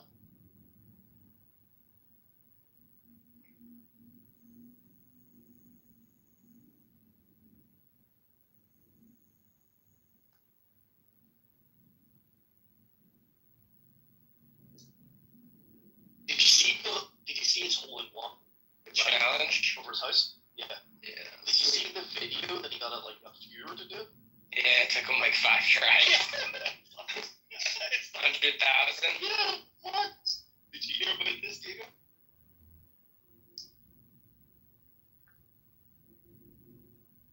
No. You know this Bryson DeChambeau? He did this series where it was like one shot per day, and he was like, it took him like 16 days or something to like get a hole in one by hitting the ball over the top of his house. I saw it. I saw it. He got it on another video. You know, there was some sponsor, and he was like, you know, so they were playing on a golf course, and they were just going up to random people. It's like, you know, beat me for 20 grand, you know, or like play 2 people against one another for $1,000 or whatever. And then later in the episode, it's like, get a hole in one over my house. And it's like, they started the clock at like 9 a.m. and they were going to go all day, right? And it was like, you know, free shots, blah, blah, blah, as many as you want. You got like 7 or 8 hours. And you get a hole in one to 100 grand. Bryson took him like 7 or 12 or 16 days or something. This guy did it on his like 5th or his like 7th shot or something insane. Right? Right. They thought they were going to be there all day. It's insane. He just did it like, it didn't even take him 10 goes. Jesus. Alright, Diego, T-Robs, John Kitover. I gotta dip. Great catching up. Alright, thanks. Diego, wait, dinner this week? Next week? Obviously, the weather's terrible. No, the weather's terrible. Yeah, I think I could. I'm David. David's not gonna do it. Why not? He left already. He said he was only here until the day I saw him. Where's he going? I don't know. No, he's around. I don't even know where he lives. He's in Jersey, but alright, pop in the shower. I'll be around later, maybe, if you guys are still up. Peace. Alright, peace. I'm actually gonna go to sleep early tonight. I'm kind of beat up. I walked for 2.5 miles, which was longer than I ever normally walk, even in California. So, well, 2.5 miles is getting you beat. Yeah, well, I also got super sick, so I haven't walked in. Yeah. And the weather not good as well still. And it's chilly as fuck. Yeah. So. You got like a scarf and stuff. You know, that's funny you say that. I actually was like, where the hell did they sell a scarf? I need a motherfucking scarf. See, And like I a looked- windshield on the back of your neck, especially if you've recently been ill, like that's yeah. Yep. You know, stupid shit like that, which you forget about when you live in California. Yep. All right, T-Robs. I'm gonna boom the room. Oh dear. You haven't heard anything from your girl then? Nothing. That's crazy. Did it mean last Saturday or this coming Saturday? What? In the articles that we're reading. Remember it says something. I think it meant last Saturday. Wow. Okay, cool. Right, well, look, I'll speak to you soon then. Boom the room. My phone's on the Wednesday All right. on the charger. Fucking can't be bothered to get up and look do it. Just boom the room. All right, 2 minutes. Take care.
Room, Erez and I, we haven't been dating at this point for so long. Hold on. We have I people in the want room. the distance, close proximity.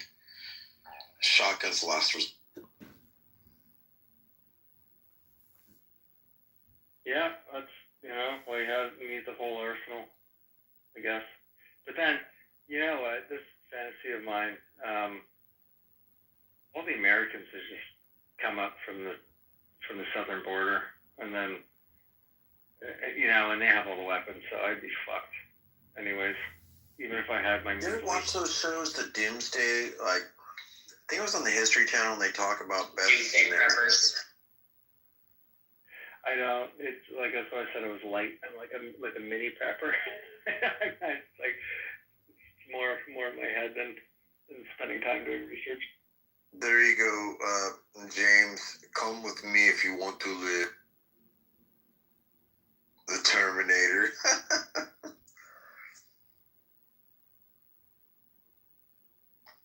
Oh, I don't let fear get to my mind when it comes to that.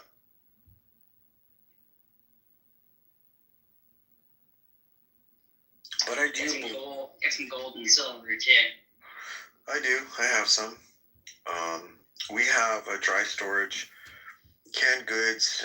We have a big vat of beans, rice. We have things. We rotate all of our stuff. It just doesn't sit there. It gets rotated into our diets. Yeah, man, that's what I do too. And then I'll always have an extra something, extra sack, Costco fucking sack or something. I'll rotate it in.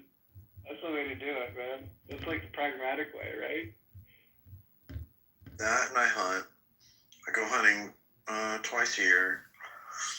Like my buddy in the Santa Cruz Mountains, he goes boar hunting and he posts all kinds of stuff on IG about how to slaughter a pig and everything, or deer, hunting pheasants.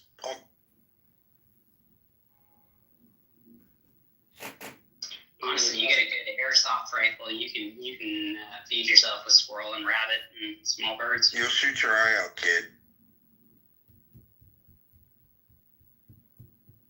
I want the Red Rider special. Always remember to always drink your Ovaltine.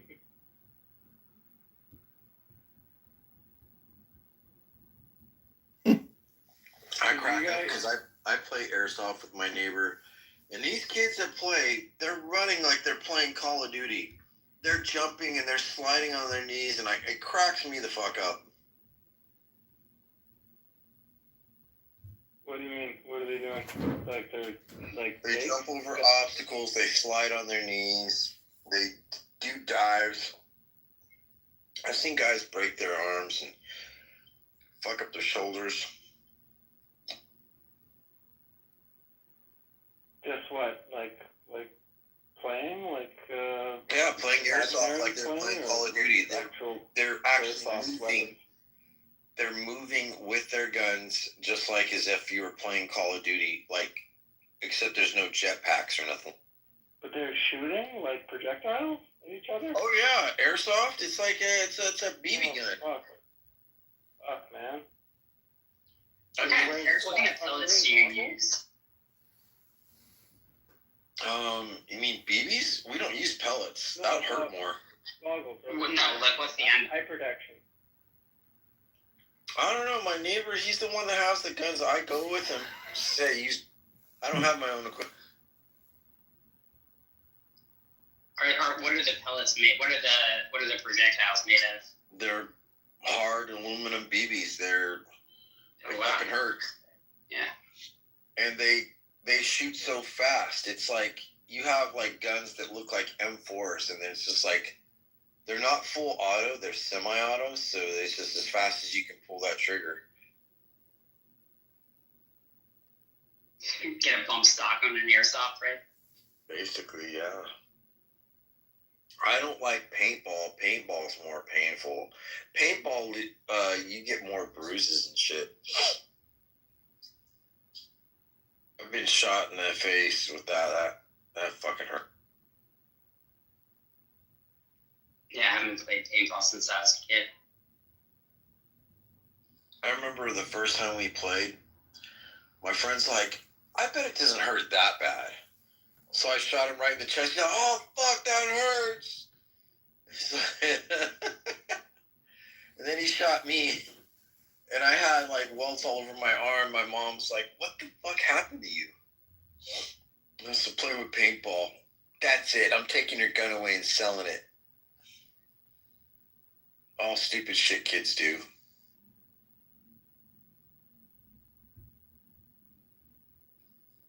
Like, I grew up playing like kids from the Sandlot. That's the truth. I grew up with the Sandlot. I grew up getting into stupid shit, making forts, getting into fights with boxing gloves, dirt clod wars. I did all kinds of crap.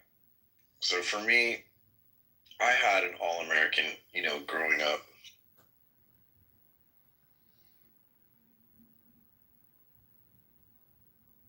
Open the third eye talking about stuff.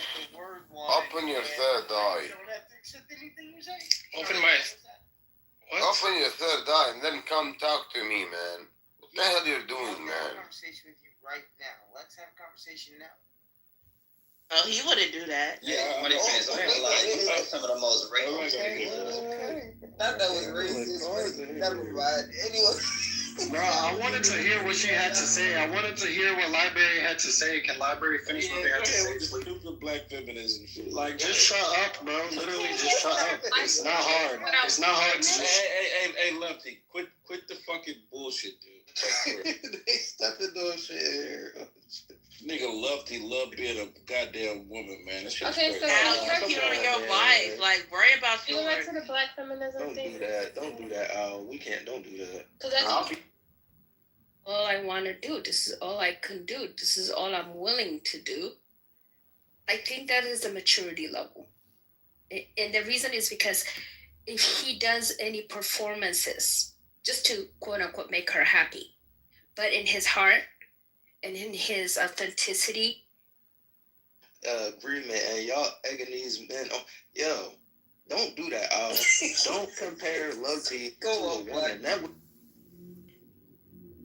But I'm not asking would you rather be an atheist or a believer of different faith. I'm saying which one would you prefer to No shade. Hey, I had Starburst and Rolos. Rolos, yeah. Man, that should have turned him. What you should have done is just like, whoops, oh my god, one of them fell down my shirt. Jeffrey, which one can get out of my shirt fastest? Let's just, as a game, let's see what happens. You know what, a lot of guys have difficulty like unhooking bras through clothes. Let's have a competition. Okay. Actually, yeah, last night around 2 a.m. at my time, Clone was messaging me like she wanted to have consultation with. I was like half. It ain't about me. And I didn't come from the wild, bitch. You're missing the point. The fuck? That was racist by the way. Right. Well, no, because I used that theme as Parker used it because we was at the aquarium in the first damn place. I'm like, they got this big well in that little ass tank. Like, we're stuck in the house. No, we're not stuck.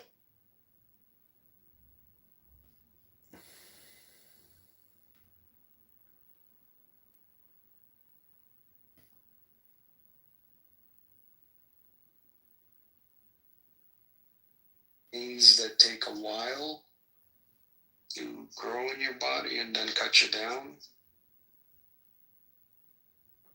I try to be doomer free, not growing any teenager.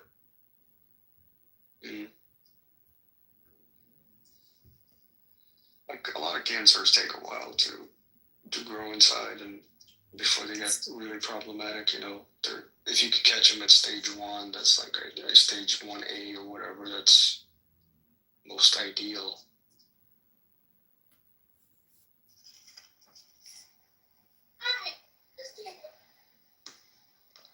Leader. My fault, my mic was muted, sir. Okay, Matthew chapter 6. Go ahead and start. Yeah. Go ahead. I've done all of the courses, and then I Big it, just big it, let him loose, baby. Let him loose, let him loose. Ooh, so that's Let him loose, baby. I'm just saying. What you got going? Okay, what's the score? Can I get that ACT score? What score you need, though? Yeah, 17. You can get that other 17. I think it's like 21. Like that was the higher the score, the higher chance. Like, because I took the ACT in high school. I'm saying that, like, you have to take the ACT. Okay, so you took it, but you got to take it another test. Oh, I'm going in because it's like, Okay. Like a lot of people went to school. yeah, go ahead. Thank you. Had to get that up. Imagine believing Anna Julia Cooper, an actual black philosopher. Y'all think everybody gets everything from white people. To move on from that. Why do you keep cutting her off? This is about my point. This isn't even about this dumb nigga. Like, that's what I'm saying. What's going on with it? Go ahead, DLC.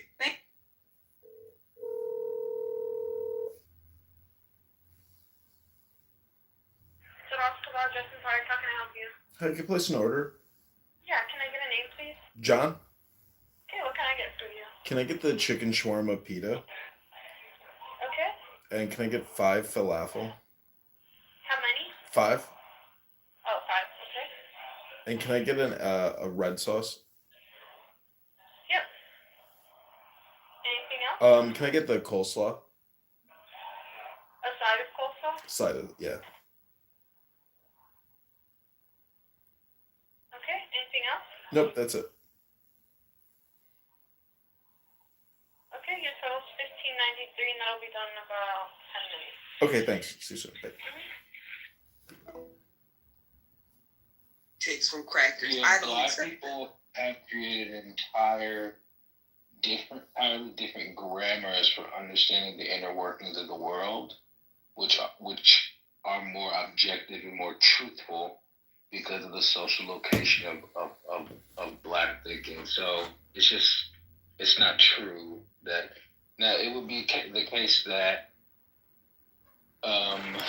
black people who want to go into the American Academy